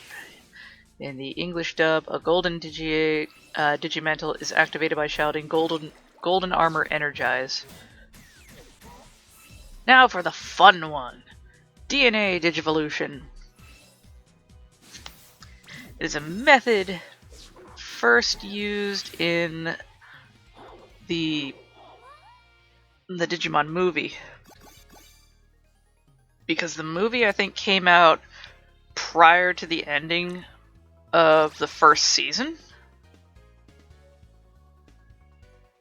or did the season end and then the movie? I don't remember how that order went. Alright, DNA Digivolution is a method of Digivolution in the English dub, first used in our wargame. It combines the similar process known in the original. Yeah, it did happen in the movie. Omnimon didn't show up in the show. Okay. My brain is... Alright, process known in the original Japanese as fusion evolution. This form of DNA Digivolution allows 2 or more Digimon to combine into a single Digimon, but the usual multiple partners retain their consciousness. It's not a single conscious. It's like multi-brain. And they talk at the same time, creating weird voice dubs. In O2, the 2 original Digimon consciousnesses join into one, and their combined Digimon can speak with both voices, often simultaneously. Gatomon's tail ring in the possession of Genai gives the partner Digimon the power of DNA Digivolution. I don't remember Genai having the ring. They had to go into the Dark Ocean area in order to get the ring back, because she loses it in the opening of O2. And I believe she gets it she gets it back shortly after. You know, once you get through that whole Dark Ocean thing. In Digimon Crosswords manga, DNA Digivolution allows a dying Starmon to survive when he is unable to gather enough energy for a normal Digivolution. In the English dub of Revenge of Diaborumon, that was a good movie too. We got Armageddonmon out of that movie. That was good.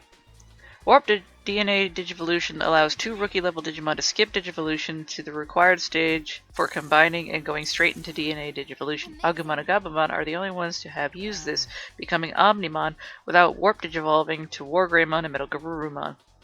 That's because they OP. DNA Digivolution is handled differently in some video games. In Digimon World 2, Digimon Adventure 02 Tag Tamers, Digimon Adventure 02 D1 Tamers, and Digimon World Dawn and Dusk DNA Digivolution. Digivolving 2 Digimon together will permanently fuse them into one new Digimon with increased stats, sometimes forming a new one, but other times not, depending on the game. The resulting Digimon can be either a high or low level than its counterparts. That doesn't sound right. Digimon-Tamer's Brave Tamer featured Kalumon cards that provide the DNA Digivolution function. During battle, 2 Digimon would be equipped with them, then combined Digimon will be the next Digivolution stage of the Digimon who has the lower Digivolution line, or if the Digivolutionary levels are the same. The one who inherits the DNA Digivolution. Digimon World 3 instead provides the capability for 2 Digimon of specific species, one active and one on the bench, to merge into a single Digimon and perform an attack. It then acts as a tagging maneuver, allowing the bench Digimon to take the place of the active one. Some Digimon are also only available through DNA Digivolution. Oh boy, this getting convoluted. But we're not done. And another clash battle. God dang clash battles. DNA Digivolution Fusion Evolution. This type of DNA Digivolution is often synonymous with Grogris evolution type, but sometimes treated as a separate phenomenon. Click. In the virtual pets and other media, fusion is used to refer to Digivolutions in which, like Grogris evolution, the resulting Digimon remains the same level as its components. This generally only applies to Digimon formed from the combined of Mega Digimon in continuities that lack the Ultra level. This is not to be confused with the term fusion evolution used in the English dub of Digimon Frontier. Extra cross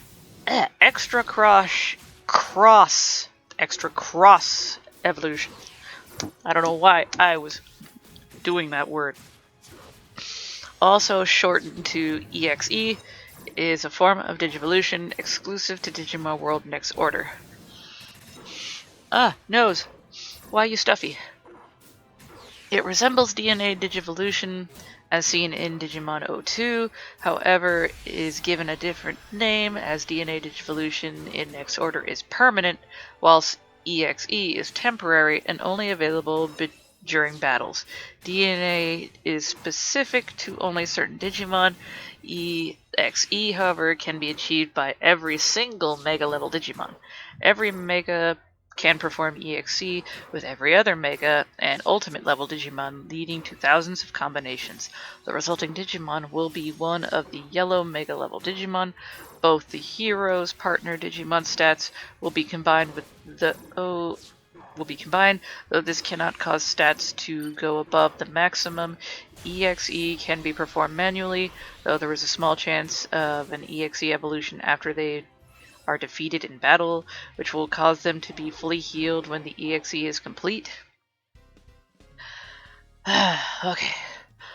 Warp Digivolution, aka Ultimate Evolution, aka Double Warp Evolution. Nose, stop it. Getting through here. We're gonna make it. We're gonna crush our enemies and see them driven before us and hear the lamentations of their women. It's because those bitches had it too good for too long. Alright, back to story. Warp Digivolution is the Digivolution process where a Digimon can reach a higher level directly bypassing any intermediate phases. Kind of obvious since I've been going over it with others. God, I hate this. Notable Digimon who have used this, although only implicitly.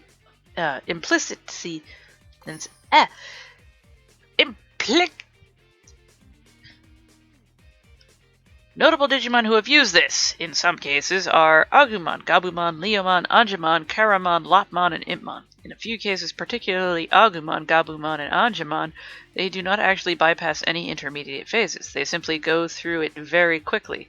This is shown by Agumon and Gabumon having their champion and ultimate forms appear during their respective warp digivolutions, and Magna Angemon appears briefly when Angemon warp digivolves to Seraphimon.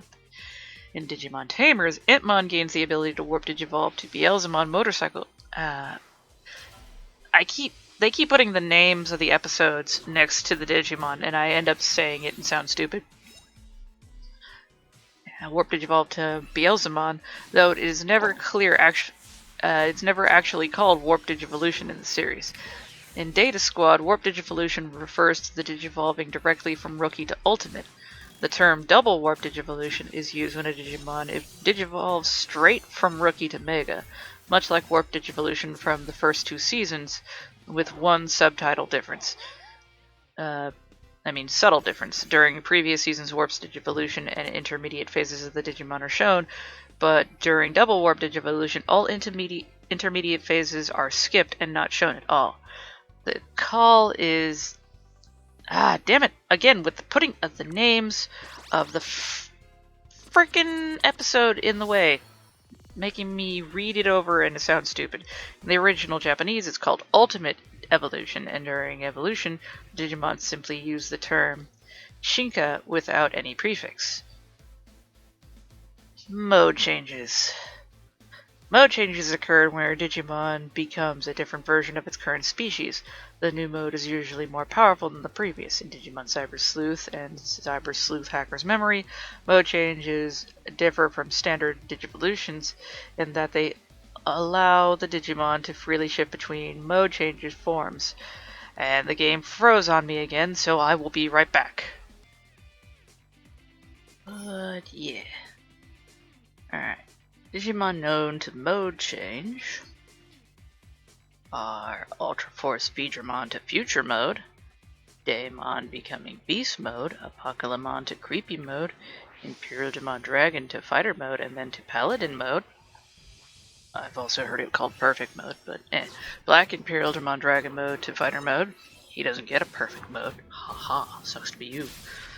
Gallantmon to Crimson Mode, Chaos Gallantmon to Chaos Mode, Beelzemon to Blast Mode, Lucemon to Chaos Mode, then Shadow Lord Mode, and then to Larva Mode.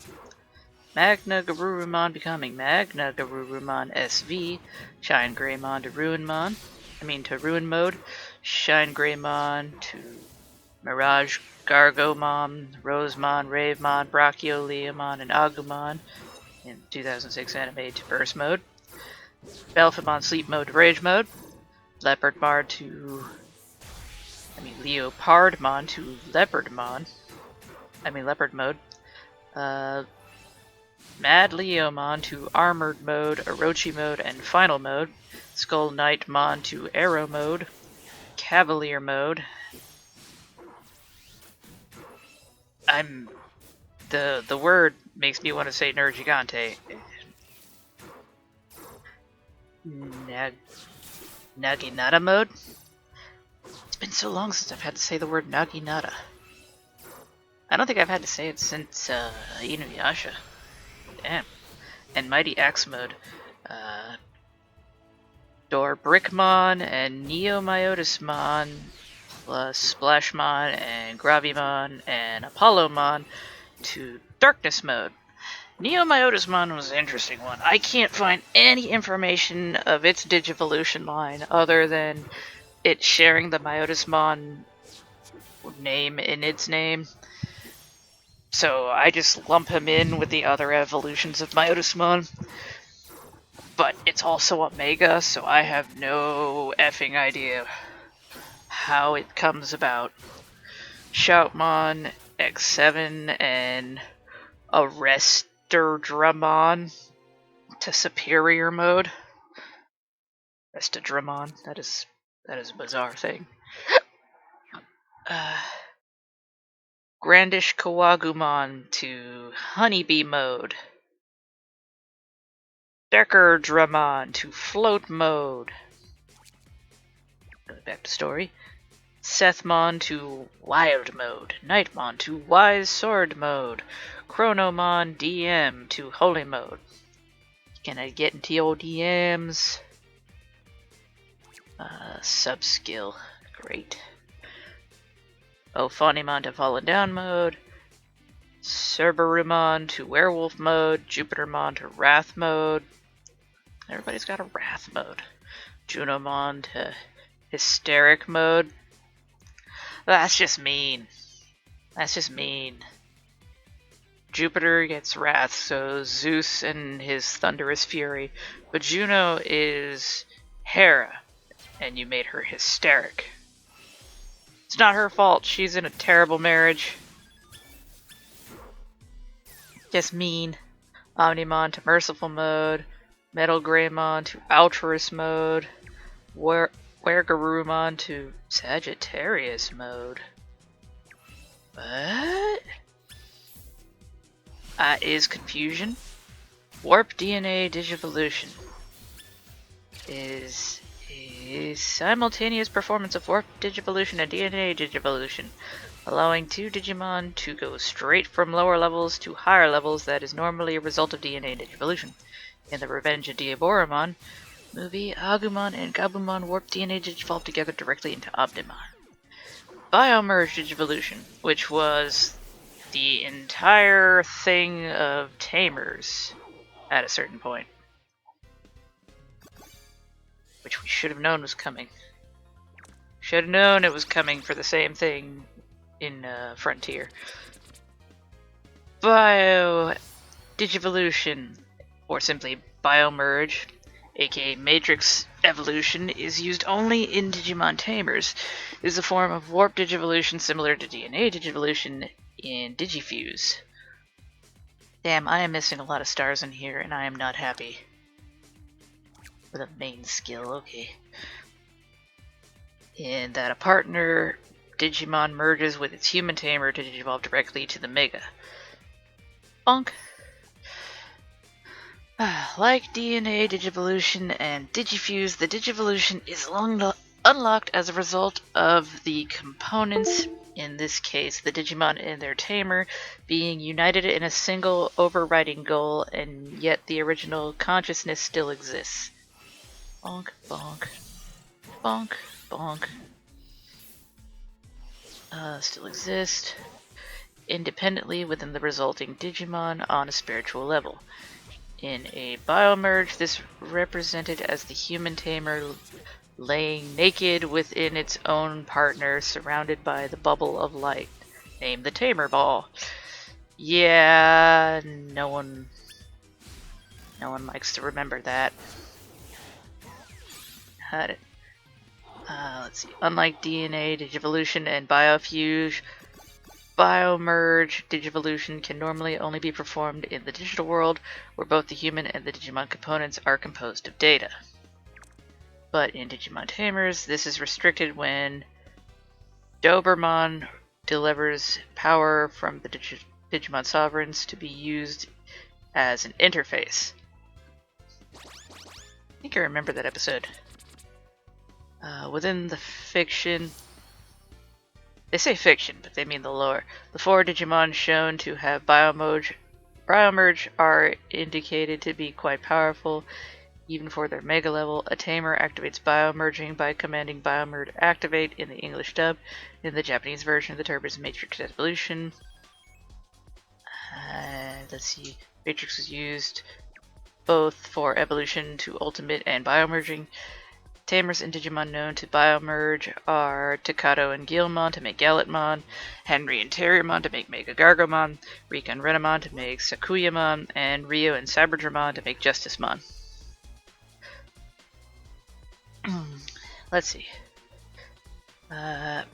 Erica does something similar to her Wormmon in Digimon Story Cyber Sleuth Hacker's Memory, merging with him to become Hudaimon, whilst in Cyberspace Eden, though Hudaimon is at the champion level and the Digivolution is permanent. Wait. So that chick's just like permanently fused to her Digimon? I don't believe it. That's a little awkward. Shining Digivolution is Calumon's attack in Digimon Tamers. When Calumon releases all his Digivolution energy, he causes every Digimon in the digital world to digivolve to Mega. Dear God. It is called the Light of Digivolution in Digimon World DS. Now we're on to a weird one. Pseudo-evolution. Okay, I am near the bottom, so I say near the bottom, but I'm under the middle, so we kinda got this. Pseudo-evolution is what Akihiro Kurata terms the process he used to digivolve Gizumon into Gizumon AT and then Gizumon XT. With the use of an artificial DNA, there is no official term for the process in the English dub. Alright, so that was just what Douchelord did to Digimon. Biohybrid Digivolution is used in Digimon Data Squad. It enables Koki? I have no idea how to pronounce his name. Kayuki, Nanami, and Ivan to become their first Digimon forms based on the 3 armored Digimon. However, the resulting forms are far more powerful than regular armor types. This type of Digivolution is made possible by injecting the scattered data of Digimon collected by Gizumon into a human body so that the data can merge with the human's DNA. When the DNA is released, the human's body transforms into that of the Digimon, granting them access to their new form's abilities. When the bioevolution is complete, the Digimon data reverts back into a Digi-Egg, then leaves the human body, and the human cannot evolve into a Digimon again unless re-injected. That is crazy. Biohybrids' first forms are Kyuki to Bio Thunderbirdmon, Nanami to Bio Quetzalmon, and Ivan to Bio Stegomon. Whew, crazier still. Hyper Bio Extra Evolution. These are shits I've never heard of. Is used in Data Squad. Hyper Bio Extra Evolution caused by Akiharo Kuraka blah, blah, blah, blah, re-injected more powerful Digimon data into Kyuki, Ivan, and Nami using data gathered from Gizumon AT and Gizumon XT. This power is very dangerous because if the human body cannot contain the Digimon data, they are killed. However, these three overcome the situation because they have plot armor and receive mega power from the Digimon. They became, respectively, Naomi Bio Rotsumon, Ivan Bio Sepanomon, and Kyuki Bio Darkdramon. Burst Evolution! Which I thought I've covered, but that's probably Burst Mode.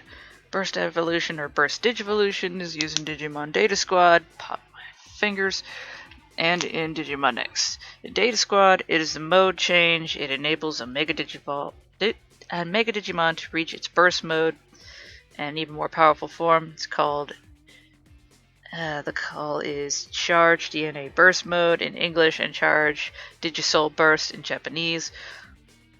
Let's see, Shine Greymon, Mirage Gargomon, Rosemon, Ravemon, Brachioleomon, and Agumon all managed to get a burst mode. In Next, it is simply a way to digivolve to Mega in the absence of a Digivice. However, it quickly consumes the Tamer's life force and is dangerous to use. It is invoked by calling out Burst Charge. Shao uses it to digivolve Peckmon to Ravenmon, while Yu attempts the same to get out of a bad situation so that Saragi can continue on. Aw, man. Pinky nail broke. Don't know why, don't know how it did. X Digivolution is a unique type of Digivolution that occurs when a Digimon merges with the X antibody into its Digicore, sometimes resulting in a much cooler, sleeker form. Sometimes way more edgier than the edgelords ever thought it could be. X Evolution is a form of X activated when the Digimon activated when a Digimon dies.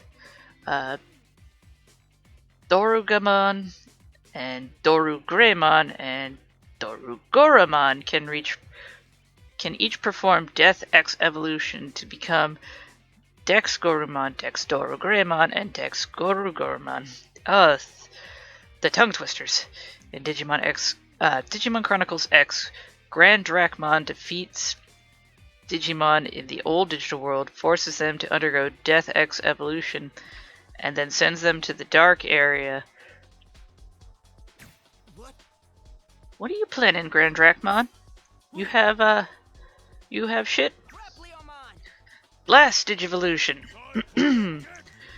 Appears in Digimon World 3, Pendulum X 3.0, and D Cyber Ultimate. In Digimon World 3, when Digimon fills its blast gauge by taking damage from the enemy or using certain items like DV Plug, the Digimon will digivolve into a new Digimon based on its current level for several turns.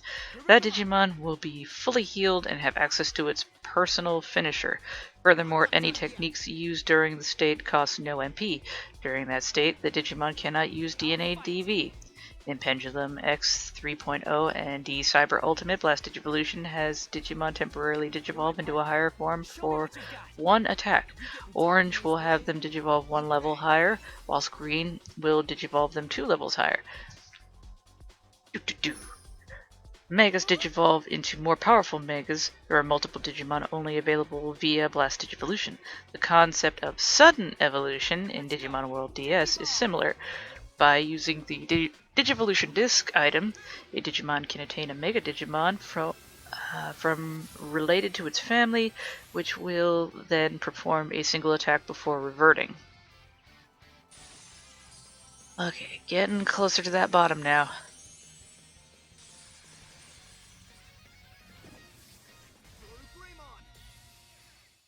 Dorugreymon, the pain in the neck.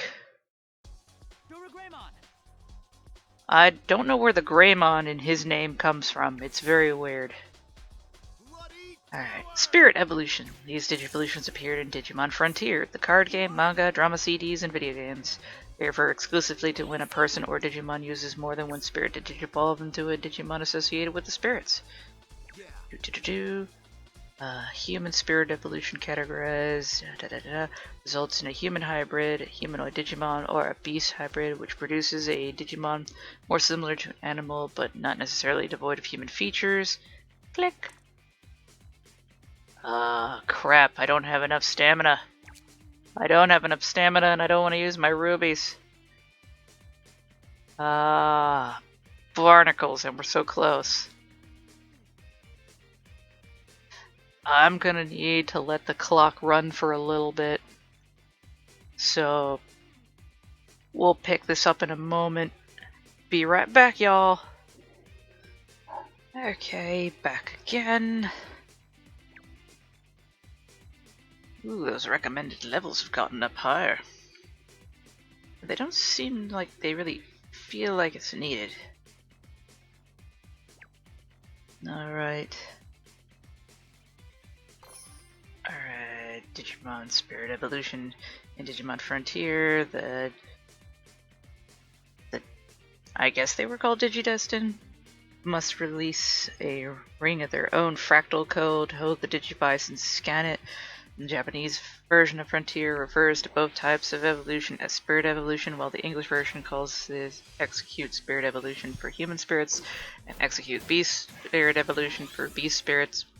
The evolution is represented by the child's clothes disintegrating, then being replaced with armor pieces of the spirit. Don't take that as weird as it sounds. Beast evolution is very similar, with the child being shrouded with their respective element, then combining with the armor and their fractal code taking the shape of a spear. Children are depicted roaring through this process. Slide evolution is a form of evolution that does not actually push a Digimon into a higher level. Like mode change, it's primarily a way for the hybrid Digimon to switch back and forth between its human beast forms, such as Grumblemon to... but it's also common... Grumblemon to Gigasmon, but it's also commonly used for non-hybrid Digimon to switch between its pure and evil forms, such as Monzemon to Warumonzemon. I didn't know that happened. And then there's Fusion Evolution on top of that. Still talking about the spirits. This one's merging of the human and beast spirit of the same element. Digimon that has... It'll become a Digimon that has twice the power. God dang it. A Digimon that has twice the power than what a single human or beast spirit can carry. Only two of the Digidestin, Takuya and Koji, used Fusion Evolution in Frontier. The appearance of the Fusion Hybrid Digimon can vary, but in the case of Takuya to Aldemon and Koji to Beowulfmon, or Beowulfmon, they are literally a mixture of features of their respective human and beast counterparts. In the English dub, Takuya's call is Execute Now Fusion Evolution, and Koji's is just Execute Fusion Evolution. This evolution is representative identically to the Beast Spirit Evolution. This is not to be confused with the Fusion Evolution similar to DNA Digivolution. Still so much more to read. Well, we got a few minutes to kill to the next 8 stamina points. So I can go on to Unified Spirit Evolution. Is a form of Digivolution in Digimon Frontier. Unified Spirit Evolution is where the person evolving uses 10 of the 20 spirits to evolve to a transcended form. Takuya and Koji are the only children to evolve this way. Takuya uses the spirits of flame, wind, ice, earth, and wood to become Emperor Greymon, and Koji takes the spirits of light, thunder, darkness, water, and steel to digivolve into Magna Garurumon. The spirits of the other children are returned to them when Emperor Greymon and Magna Garurumon revert to Takuya and Koji. In the English dub, they're called as Unity Execute Unified Spirit Evolution. This evolution is represented similarly to the Beast Spirit Evolution, but instead of showing the armor pieces of the spirit combining with the children, the spirits are instead shown directly fusing to the child while transforming into the child's respective element, and their fractal code takes the shape of a sphere orbited by a ring. In Digimon ReArise, Herissmon uses Unified Spirit Evolution to digivolve into Kaiser Greymon. Alright. Ancient Spirit Evolution, still talking about these guys, is the most powerful evolution in Digimon Frontier. All of the legendary warrior spirits combine at once to form Susanuomon, the most powerful Digimon obtained through a spirit. Susanuomon appears twice in Frontier. First, Takuya and Koji evolve into him, and then in the final battle of the series, all the Digidestined except Koichi, who is Koji's brother, but he's in a coma and somehow in the digital world, don't ask me, it's very weird, combine to form him. In the English dub, the first call is Ancient Spirits Unite, while the second one is Execute Ancient Spirit Evolution. The two times this evolution is depicted in Digimon Frontier, it is animated differently. The first time Takuya and Koji's clothes rip from pure power as they are surrounded by the half of their spirits. Then they merge together into the center point between them as the spirits circle them, forming Susanuomon. Second time, all 5 of the component Digidestined perform fractal code rings similar to their human spirit evolutions before pointing their Digivices to the center point, from which Susanuomon emerges. Similar to Biomerge Digivolution, the Digidestined's consciousness are depicted within Susanuomon as naked forms without visible genitalia. I don't know why that was necessary to put in there. Onto the Cross Wars stuff. Digifuse. I hate this stuff. It is a form of Digivolution that is the central point of the plot of Digimon Fusion, Digimon Cross Wars manga, Digimon Stories Super Cross Wars Blue and Red, Digimon All-Star Rumble, and other media. It is similar to DNA Digivolution in that it involves multiple Digimon, here known as Digi-Cross units, combining into stronger forms, but also involves attributes of mode changing, allowing the units to rearrange their data and become body parts or weapons for that new form. The Gestalt entity is usually controlled by the unit with the most powerful soul, but especially for dark Digifuses, the lead unit can change if one member's soul overpowers the other. Blah, blah, blah. Digifuges can be achieved using a fusion loader held by its chosen General Mikey. Weird. And most of the powerful Digifuses require the core unit to have the mental fortitude to support the unity of the Gestalt. So far, the largest Digifuse involves 7 units, with certain groups such as Starmons or Pawn Chessmons being treated as one unit. The Darkness Loader, on the other hand, allows Force Digifuses, also known as the Dark Digifuse, where the participants weren't necessarily willing. There are higher forms of Digifuse, although the distinctions seem to be more in name than in effect. Double Digifusion is a type of Digifuse performed between 2 generals. The double Digifusion can be further empowered through a Grand Cross, though this only involves adding more of the current general's Digimon. When Christopher finally opens his heart to Mikey and Nene, they become able to perform a great fusion, which involves 3 more generals operating in harmony. With a multitude of generals, it is possible to form an evolution cross of multiple warp Digivolve Digimon. However, the ultimate form of Digifuse is the final fusion, which is enabled with the help of the Code Crown. Allows Mikey to combine Shoutmon with all of his allies and nearly every Digimon in the digital world. Yeah, that's how they finally ended the battle against the ultimate evil, and he literally became the most powerful Digimon of all time doing that, because he absorbed everybody. Not sure if he became the largest, but he became the most powerful. Going in. Within the Digiquartz, a fusion loader can only digifuse 2 of the hunter's Digimon together. This particular Jockey Milk tried to come back. No, this particular modality is called cross up. I don't know how. Modulity? I don't know. Cross up. Workarounds exist when hunters cooperate with each other, as two can use double fusion to combine up to 4 Digimon. While 4 can fuse 7, presumably up to 8 with Great Fusion. Items can be used if a Digifuse, as seen when Taguru Digifuses Arrested Dramon Superior Mode with the remains of the Brave Snatcher to form Cross Up Arrested Dramon Superior Mode. Oh god, tongue twisters. Generals can disengage a Digifuse though, as known as a Digi-Defuse, and a forced Digi-Defuse through forced cross open.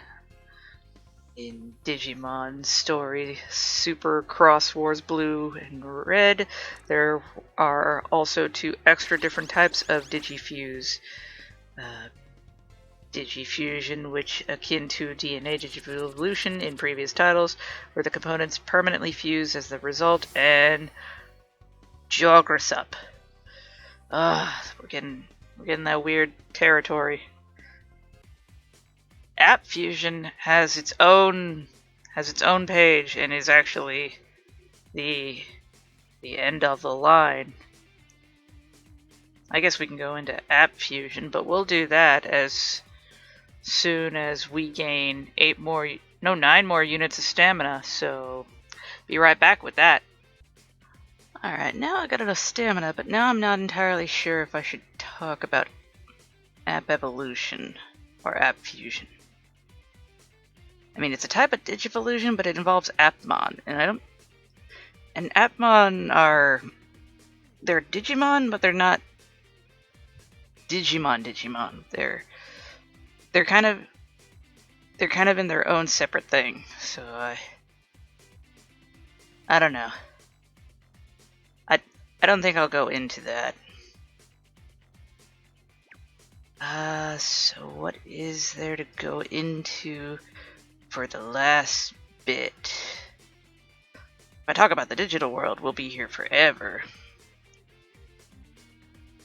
I was thinking about for the next one we go over the tags and crests and what their things mean.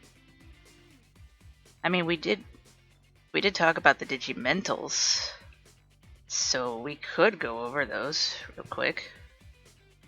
Save the crests for another time, even though they're tied with the Digimentals to a degree. Let me see how far this article goes. It might be a bit too long, but if I just keep talking over to even when we're doing the summoning, I think we're good. So, let's see.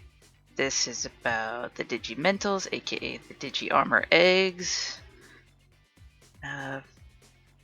For the Digimental used in Digivolution to the Ultra level featured in Digimon v Tamers, see that. Alright. Digi-Eggs, aka Digimentals, are rare and ancient items used in the Digimon Adventure 02 anime series and the Digimon card games, and various video games. In total, there are 15 Digi-Eggs, 4 of which have never been shown in the anime series or movies, and of those 4, only one of them has been depicted in the card game.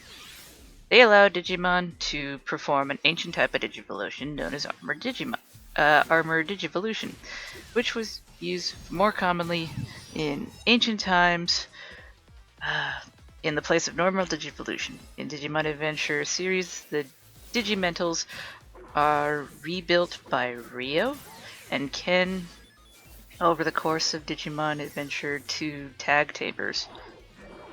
Wait. So the Digimentals were broken at some point? I didn't know that. In Digimon World 3, the Digimentals of knowledge and reliability are later translated as sincerity here, are used to summon Digimon and Submarimon for underground and underwater transposition. transportation respectively. Thank you for the beats. Digimon World Dawn and Dusk. The Digimentals are items used to digivolve a Digimon. The available Digimentals are those of courage, friendship, love, purity, honesty, light, kindness, and miracles. Except for the Digi-Egg of Love, all Digi-Eggs are found. All Digimentals are found in chests. I keep saying eggs. So used to it from the O2. In Cyber Sleuth, the Digimentals are items used to digivolve dead. All available Digimentals are those of Courage, Miracles, and Destiny. The Digi-Egg of Courage is a reward for an optional battle, while others are rewards for optional late-game case. In Cyber Sleuth Hacker's Memory, the Digimentals are items used to digivolve. The available Digimentals are those of Courage, Miracles, and Destiny. List of the Digimentals. The Digimental of Courage is engraved with the crest of courage. Most of the Digivolutions that occur with this Digimental have something to do with fire or dinosaurs, and they may also have the crest of courage somewhere on their body. In O2, it belongs to Davis, and it's used to allow his partner Vmon to armor digivolve to Flamedramon.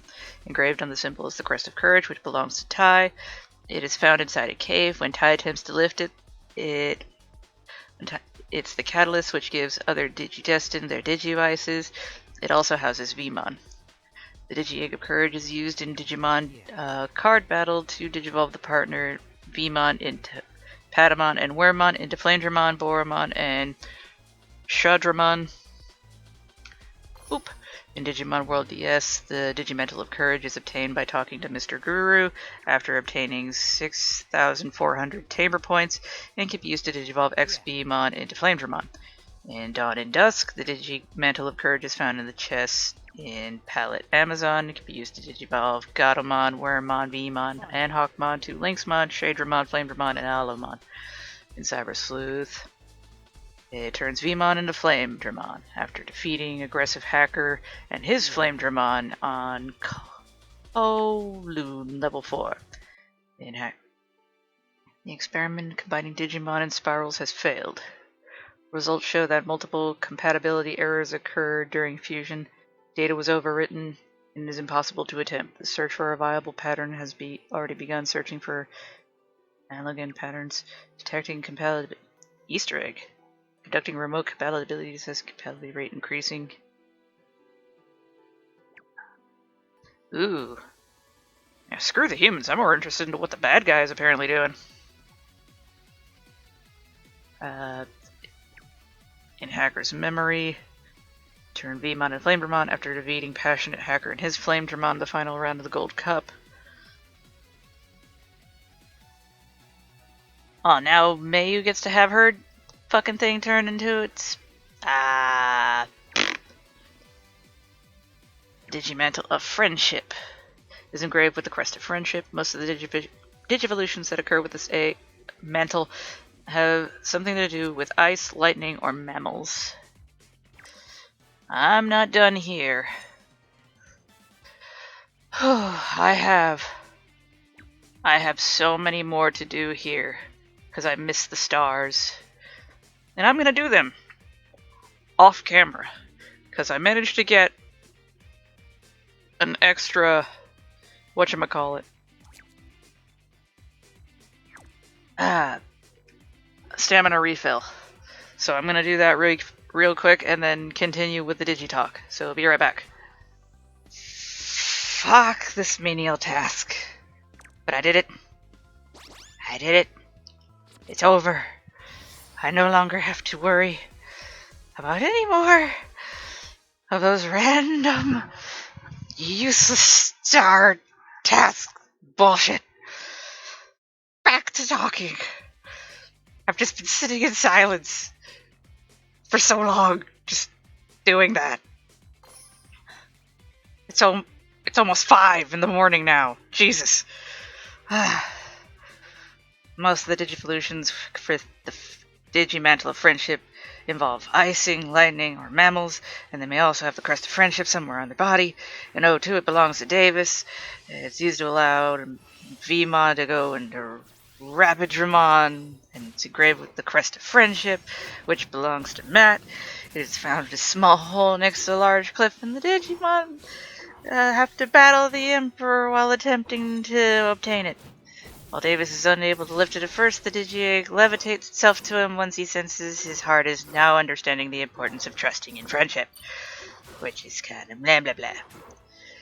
Alright, in the CD drama, Armor Evolution to the Unknown, when Joe accidentally knocks into the Digidestin and scatters their D-terminals, Yoli grabs Davis's, which leads to Hackmon Armor Digivolving into Rinkmon, which is connected to this Digimental.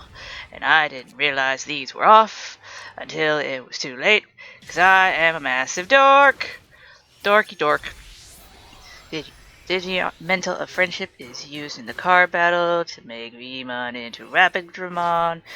In the DS, it's found in the hard mountains and can be used to make Gardramon into Kinkimon.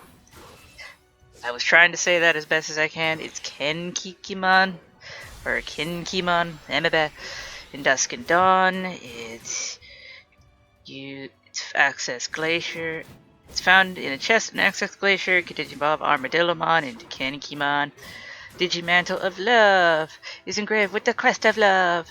Most of the Digivolutions that occur with this Digimantle have something to do with winged creatures or an Egyptian motif for some reason. That may also have the crest of love somewhere upon their body. See, it belongs to Yoli. Used to allow Hackmon to become... I don't remember it being called Hasselmon. Probably translation. It's engraved with the symbol of Crest of Love, which belongs to Sora. It's found in a small temple in the forest near the Digidestin fleeing attack by the Digimon Emperor. When the Digi-Egg is removed, Hackmon is released. In the CD drama Armor Evolution, when Joe accidentally blah blah blah blah scatters the D-terminals, Cody grabs Yoli's, which causes Armadillomon to Armor Digivolve into Terramon. There's a P in front of it, so it's a pterodactyl. It's in the card game that involves Hackmon. I want to say it was called Haquilamon, but no, wait. That was the champion, I think. Alright, in Dusk and Dawn, it could be found... His reward in the third Union quest can be used to Digivolve Patamon and Weremon into Pipsimon and Owlmon. Oh god, I got another one. Wait, how many more do I have? Jesus, I skipped a lot trying to do that. The Digi-Egg of Sincerity, Digimantle of Sincerity, also known as the Digimantle of Purity, which Lord knows it did not need to go to Mimi. Mimi is not that way. Then again, that could just be the English dub. I know Mimi is a total bitch. It's engraved with the crest of sincerity. Most of the Digivolutions through this egg this mantle have relation to plants and Japanese culture, such as leaf ninjas or flower kabuki players, and they may also have the crest of sincerity somewhere on their body. The official subs the Digimon Adventure renamed this to Purity. Let's see, it belongs to Yoli, turns Hackmon into Shurimon, has a big shuriken theme to it. Obvious. Crest of Sincerity belonged to Mimi. This Digimental was found near the lake next to Digitamamon's diner. After the Digidestin are attacked, the Digimantle shows itself to Sholi after the girl learns to be true to her feelings, whether negative or positive, instead of hiding them away with falsehood and silence. Okay. Its anti-mantle is the Digimental of Coping Mechanisms. I'm just making that shit up. The Digi-Egg Sincerity is in the card game. Digimental turns Hackmon into Shurimon. In the DS, it's found during the DE of Sincerity quest. It can be used to Digivolve Aqualamon and Wizardmon to Shurimon and Ponchomon. In Dusk and Dawn, it can be found in a chest in Limit Valley's Chaos area. Can Digivolve Patamon, Gatomon, and Hackmon to Ponchomon, Kabukimon, and Shurimon. Digi-Egg of Knowledge. I'm screwing myself up. The Digimental of Knowledge.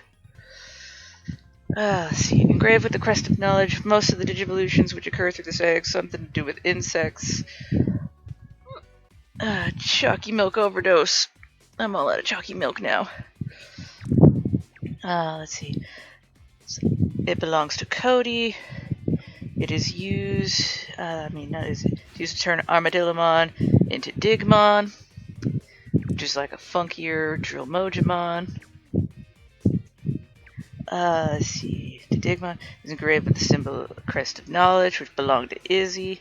It is found in a small temple in the forest as the Digimon destined flee from the Emperor. Digi-Eggs removed, Armadillomon is released. I keep saying egg. In the CD drama, when Joe accidentally knocks the D terminals around, Kari grabs Cody's, which leads to Gatomon digivolving into Butterflymon. Digimental of Knowledge is in the card game, turns Armadillomon into Digimon. In Digimon World 3, Digimental of Knowledge is an item Junior uses to summon Digimon to traverse the underground. Mental! I'm gonna stop saying it. Mantle of Reliability, also known as the Digimental of Sincerity. Okay, so they decided to screw that up. And it's also known as the Digi-Egg of Honesty. I'm gonna keep screwing that up for myself. As Honesty possesses the attribute of water, and for those that use this Digimental, demonstrate their true power underwater. It's engraved with the Crest of Reliability, which belongs to Cody, but comes from Joe. Cody uses it to turn Armadillomon into Submurimon. The Digimental is found deep in the sea rig, which the Digidestined are trapped and almost run out of air, though Cody feels he disqualified himself for the Digimental by telling a white lie to get Joe's help. Joe reassures him that doing so was the right reason and made him worth. The Digimantle of Reliability is used in the card game, turns Armadillomon and Gatomon into Submurimon and Talomon. The name Digimental of Sincerity in Digimon World 3 is an item Junior uses to make Submurimon to traverse.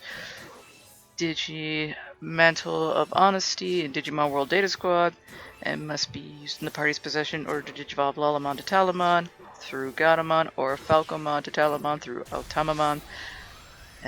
Also named the same in Digimon World Dusk and Dawn, found later in a chest in Loop Swamp's dark area, turns Gatomon into Talomon. Digimantle of Hope, engraved with the Crest of Hope. Most of the Digivolutions that occur through this have something to do with constellations or ungulates. Oh yeah, constellations or horses. And they may also have the Crest of Hope somewhere on the body. In O2, it belongs to TK, as that was his initial crest. So, we also didn't want to change the cast, so we brought Kari and TK back. I can help you with a level 7. Level 7's easy. Alright, it found a small cave. Some Digidestined attacked by the Emperor. Right before the Digi-Eggs removed, TK's Digivice turns into a D3. In the CD drama, Joe knocks the He mixes his with Davis's. And it leads Vmon to armor Digivolve into Sagittariumon. The Digimantle for Hope is used in the card game to Digivolve Patamon to Pegasusmon. The Digimental of Light, engraved with the Crest of Light, obviously belongs to Kari. She's the only one that does that in her creepiness. Alright, Digivolution through this mantle usually has something to do with mythical creatures or fish. That is weird. And they may also have the Crest of Light somewhere on their body. Belongs to Kari, and used to evolve Gatomon into Nefertimon, or Nefertititimon. Kari also held. Found a small cavern after they flee the Digimon Emperor. Her Digivice turns into a D3 and she gets the Digimental. In the CD drama, Joe knocks the D3s around and blah blah blah. TK grabs Kari's, which leads Patamon to turning into Manbomon. Yay, we won that. Let's see. While I was away, I did something. Let's see, in the Digimental Light is in the card game. Turns Gatomon and Wormmon into Nefertimon and Quetzalmon. Oh, now I'm short bits. Oh, I got the 5th one. And I'm not high enough level. Ow! Barnacles. I can work on that. I can work on that. I have 886. Let's see if I can get some tickets. Tickets. Let's see if I can get some tickets, and we can still do this. In DigiWorld DS. Let's see. How many tickets do I have? I currently have 16. This will make it 26. I can at least do 2 summons. Anywhere else? Anywhere else do I get tickets? CB Metal? I can get... How many packets of tickets? This gets me 1 ticket. I had a lot for 1 ticket. That just seems meh. But that's still tickets I did not have. So I'm okay with that. In the DS, the Digimental of Light is found during the DE of Light quest and can be used to digivolve Ankylomon to Seahomon, obviously Seahorse. In Dusk and Dawn, Digimental Light's found in the chest of a sunken tunnel's chaos area. Can be used to make Armadillomon to Seahomon. Now for one that was not in the show, but we still have stuff for.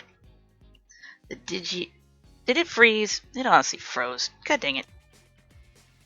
The Digimental of Kindness. It's engraved with the symbol of the crest of kindness, which we only got to see in O2. That was the closest thing we got to it.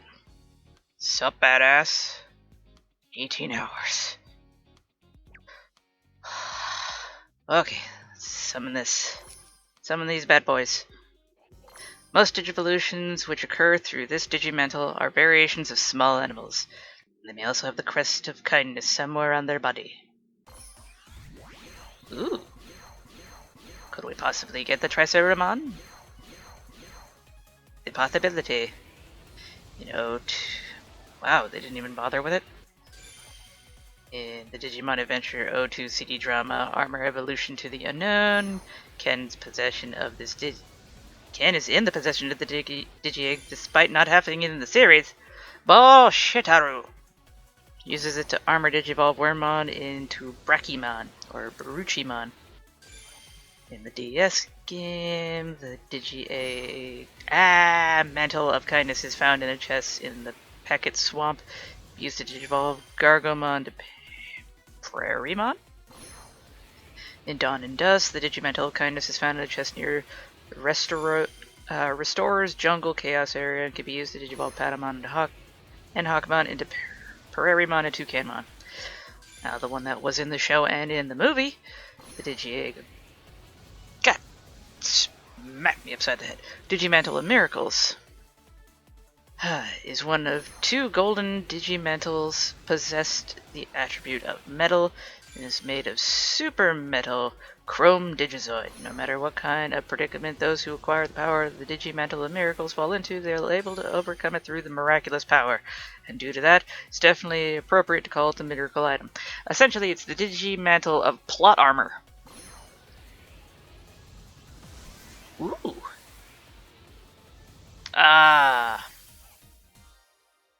Already got you. And you? Same thing. Oh well.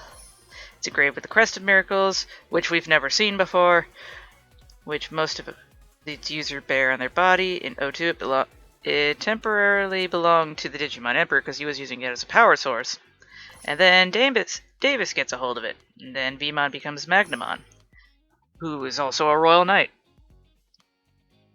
And if Magnamon is considered a Royal Knight, then blow me bagpipes, then it's gotta hold some mucho power to it that is above a champion level. I mean, it did defeat Chimeramon, who's an ultimate. Maybe it's a Mega? I'm not sure. I'm pretty sure it's an ultimate. Alright.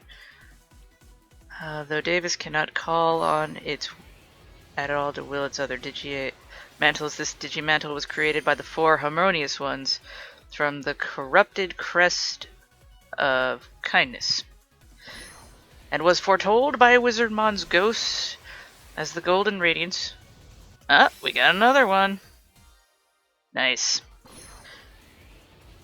Foretold by Wizardmon's ghost, the golden raids that the children needed in the movie Transcendent Evolution, the golden Digimentals, TK and Kari's Digimon digivolve into Seraphimon and Magnadramon to release the Digimental, which Davis uses the armor Digivolve Vmon to Magnamon in the special blah blah blah blah blah. Let's see.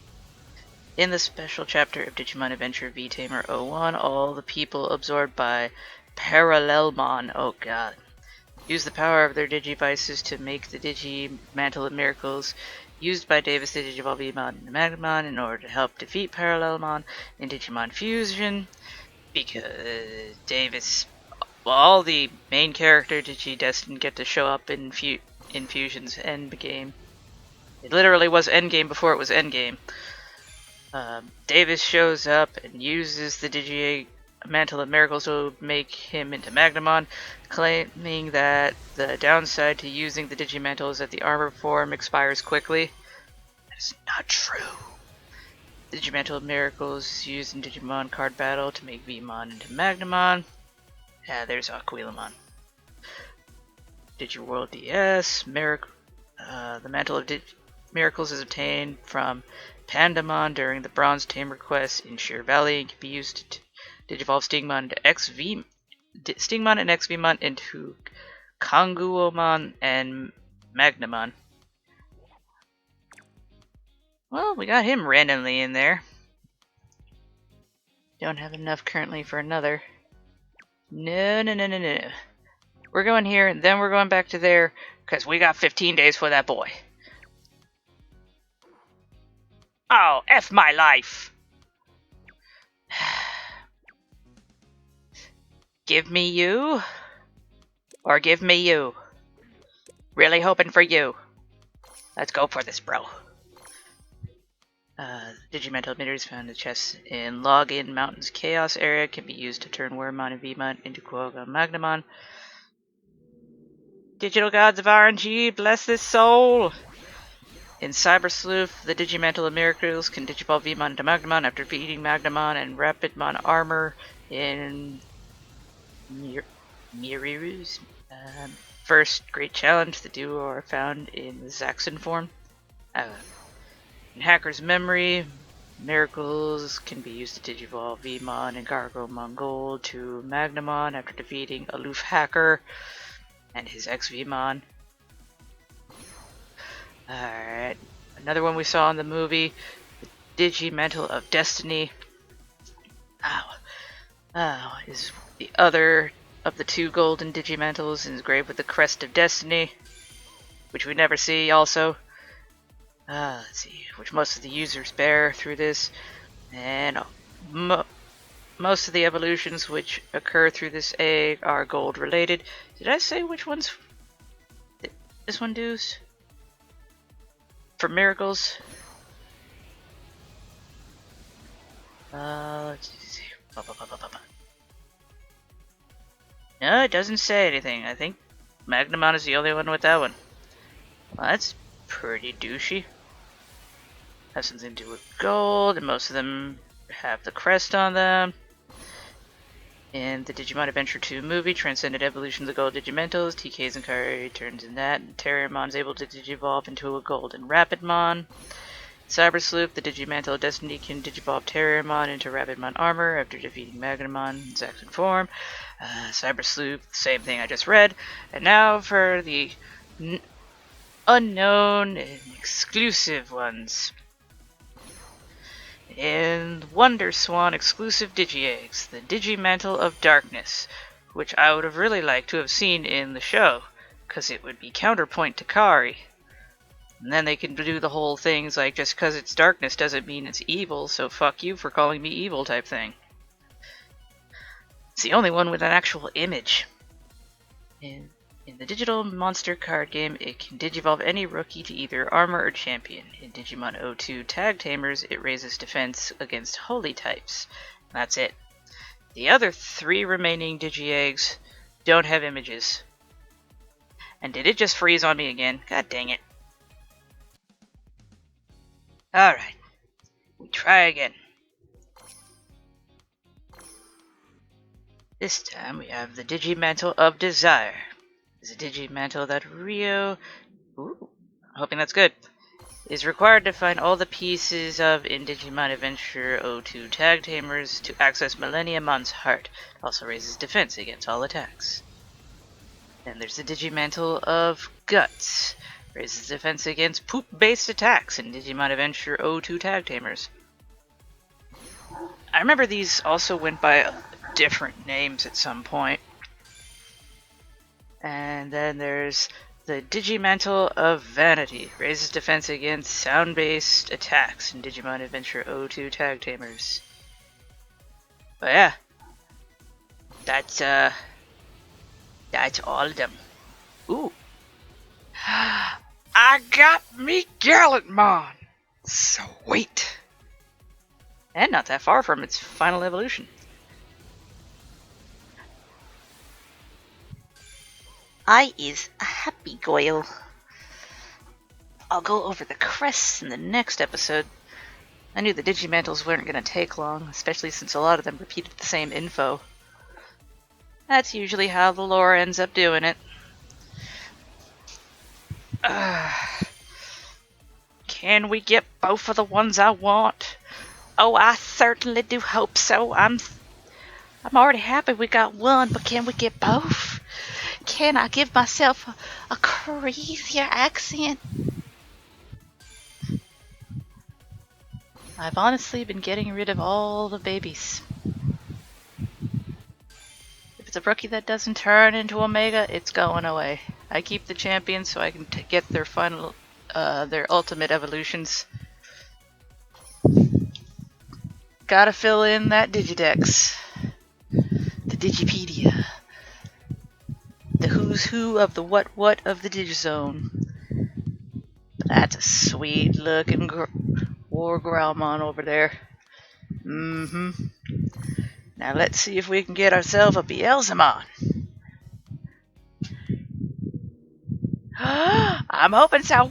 I'm hoping that means really good things. We got a rainbow butterfly. Come on.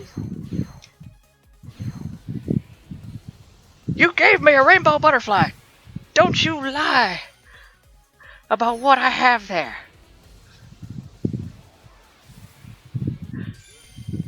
Come on. Whoosh. Damn it!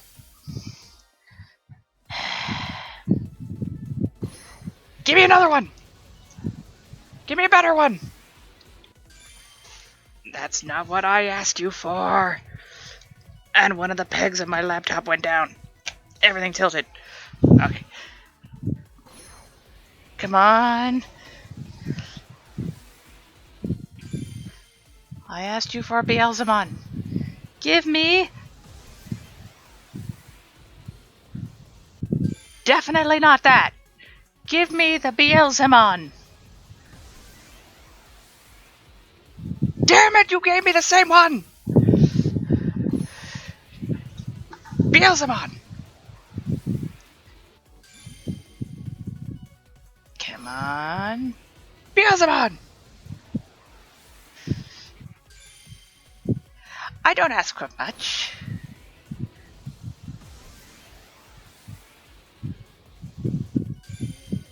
Ogremon. Always thought Ogremon was cute. Beelzemon. Damn it! I don't need those guys. They're just fusion material. Yeah, I'm definitely fusing the Greymon to the Metal Greymon. I'm not wasting that Metal Greymon. Damn it, give me the Beelzemon! I don't have the time! Blue Butterfly. This is my last shot. I've never spent money on this game, and I never will. So help me. Ah, shit, leg cramp. Why do I have a leg cramp?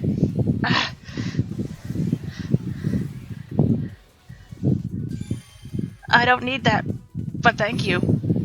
Could I get a random Beelzemon X in here? Please? You're adorable, Wormmon. That's why you were my favorite.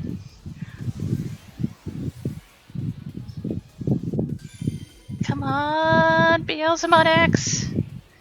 This is just a tease. A terrible, terrible tease. Come on. Quit giving me these guys and give me the Beelzemon X. Jump up. Become rainbow. Please. Guys, I don't think I'm gonna get him. I'm gonna be sad. Stop wasting them on those. Damn it. Save the hyper Digivolutions for the bigger ones to give me the megas. No. Disappointed.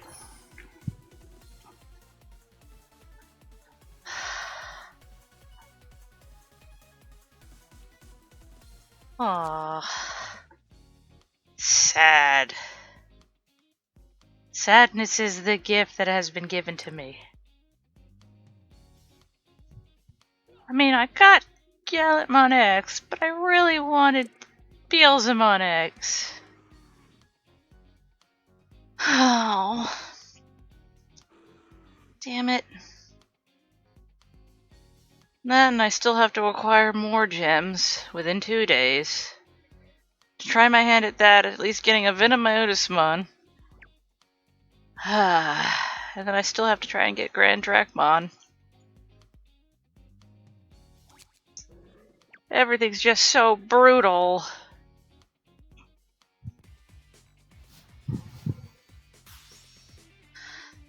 So yeah. I guess that's it for today's hopes of getting that Beelzemon. But yeah, I can't knock the Gallantmon. Ain't that right, Munchkin? The Gallantmon will be good. Who knows? He might join the team. The X antibodies usually come out super strong. Just doing this real quick. Bonk, bonk, bonk.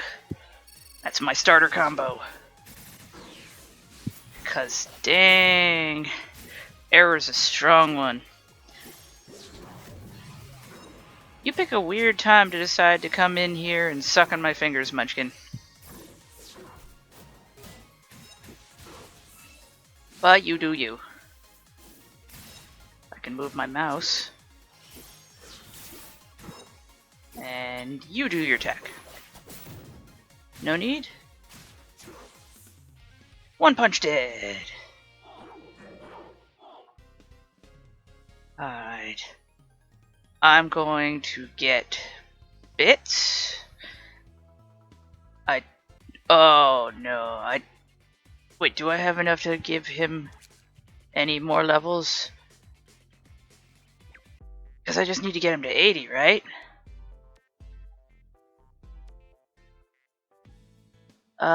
Where is he? Munchkin, I don't know what you... No, Munchkin, you can't have the hand with the... She took the hand with the mouse. I need to get him up to 6 more levels. Do I have enough for it? 3 more levels, and then he'll have the conditions to Digivolve. And then I need bits, I think, to Digivolve him. This is ridiculous. Is there even a dimensional vortex open for the bits? Please tell me there is. I at least want to... Burst Vortex! Burst Vortex, they're always cheap, and they come with a shit ton of bits. Munchkin, do not shoot on the phone cord. That is the last one we have. Bonk. Everybody go murder. Munchkin, don't shoot on the phone cord. What did I just say? We can at least end with not only having Gallantmon, but digivolving Herissmon into his Mega Evolution. Not the corrupted version, because I don't have that baby. So let's just... Fuck yeah, let's get on with the show, murder everybody in sight. And then we do the evolution, and episode's over. Thank you for the coke, honey. Love you!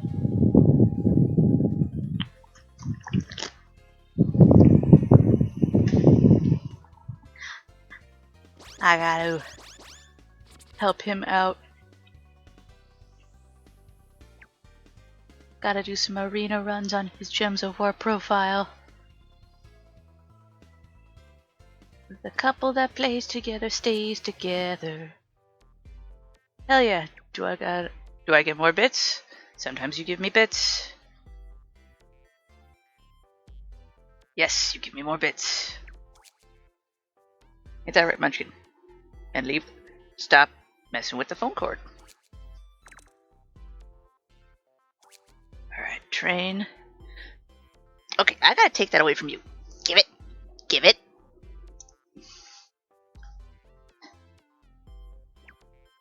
No. You're gonna electrocute yourself, you silly girl. And you still have sticky plants on you. Alright.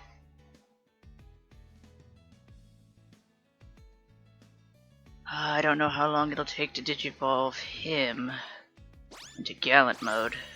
To Gallantmon. That's just his next stage. Alright, now he's able to digivolve. You're purposely you're doing this on purpose, aren't you? You are ridiculous. No, don't chew on the cord. You are ridiculous. But that is why you are Munchkin. Digivolve. And now he will still be weak as fudge.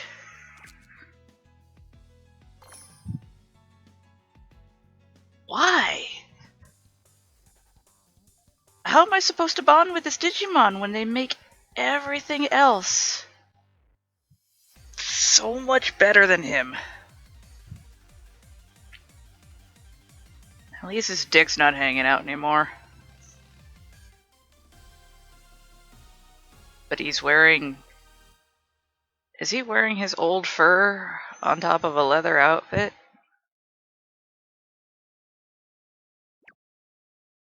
Okay. He just got really weird. Still so weak. And he's already at level 80 and he's still weak.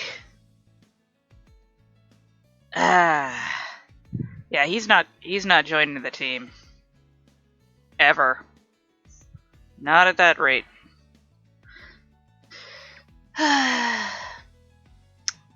Well, either way. Thus concludes another mostly long episode of Digimon ReArise. Somebody got a Magnamon X. And the game decided to freeze. Well, now's a good time as any. Thank you all for watching. Hope you're having a good day or night depending on when you see this episode. Hope you've enjoyed the ride of this long one. And, hope you're just having a good day in general. Remember to stay awesome, all you wonderful lovelies. Hope to chat with you more about digital lore. And as always, keep being cool and whatevers. And I'll see you in the next episode. But until then, this is me signing out. Bye-bye.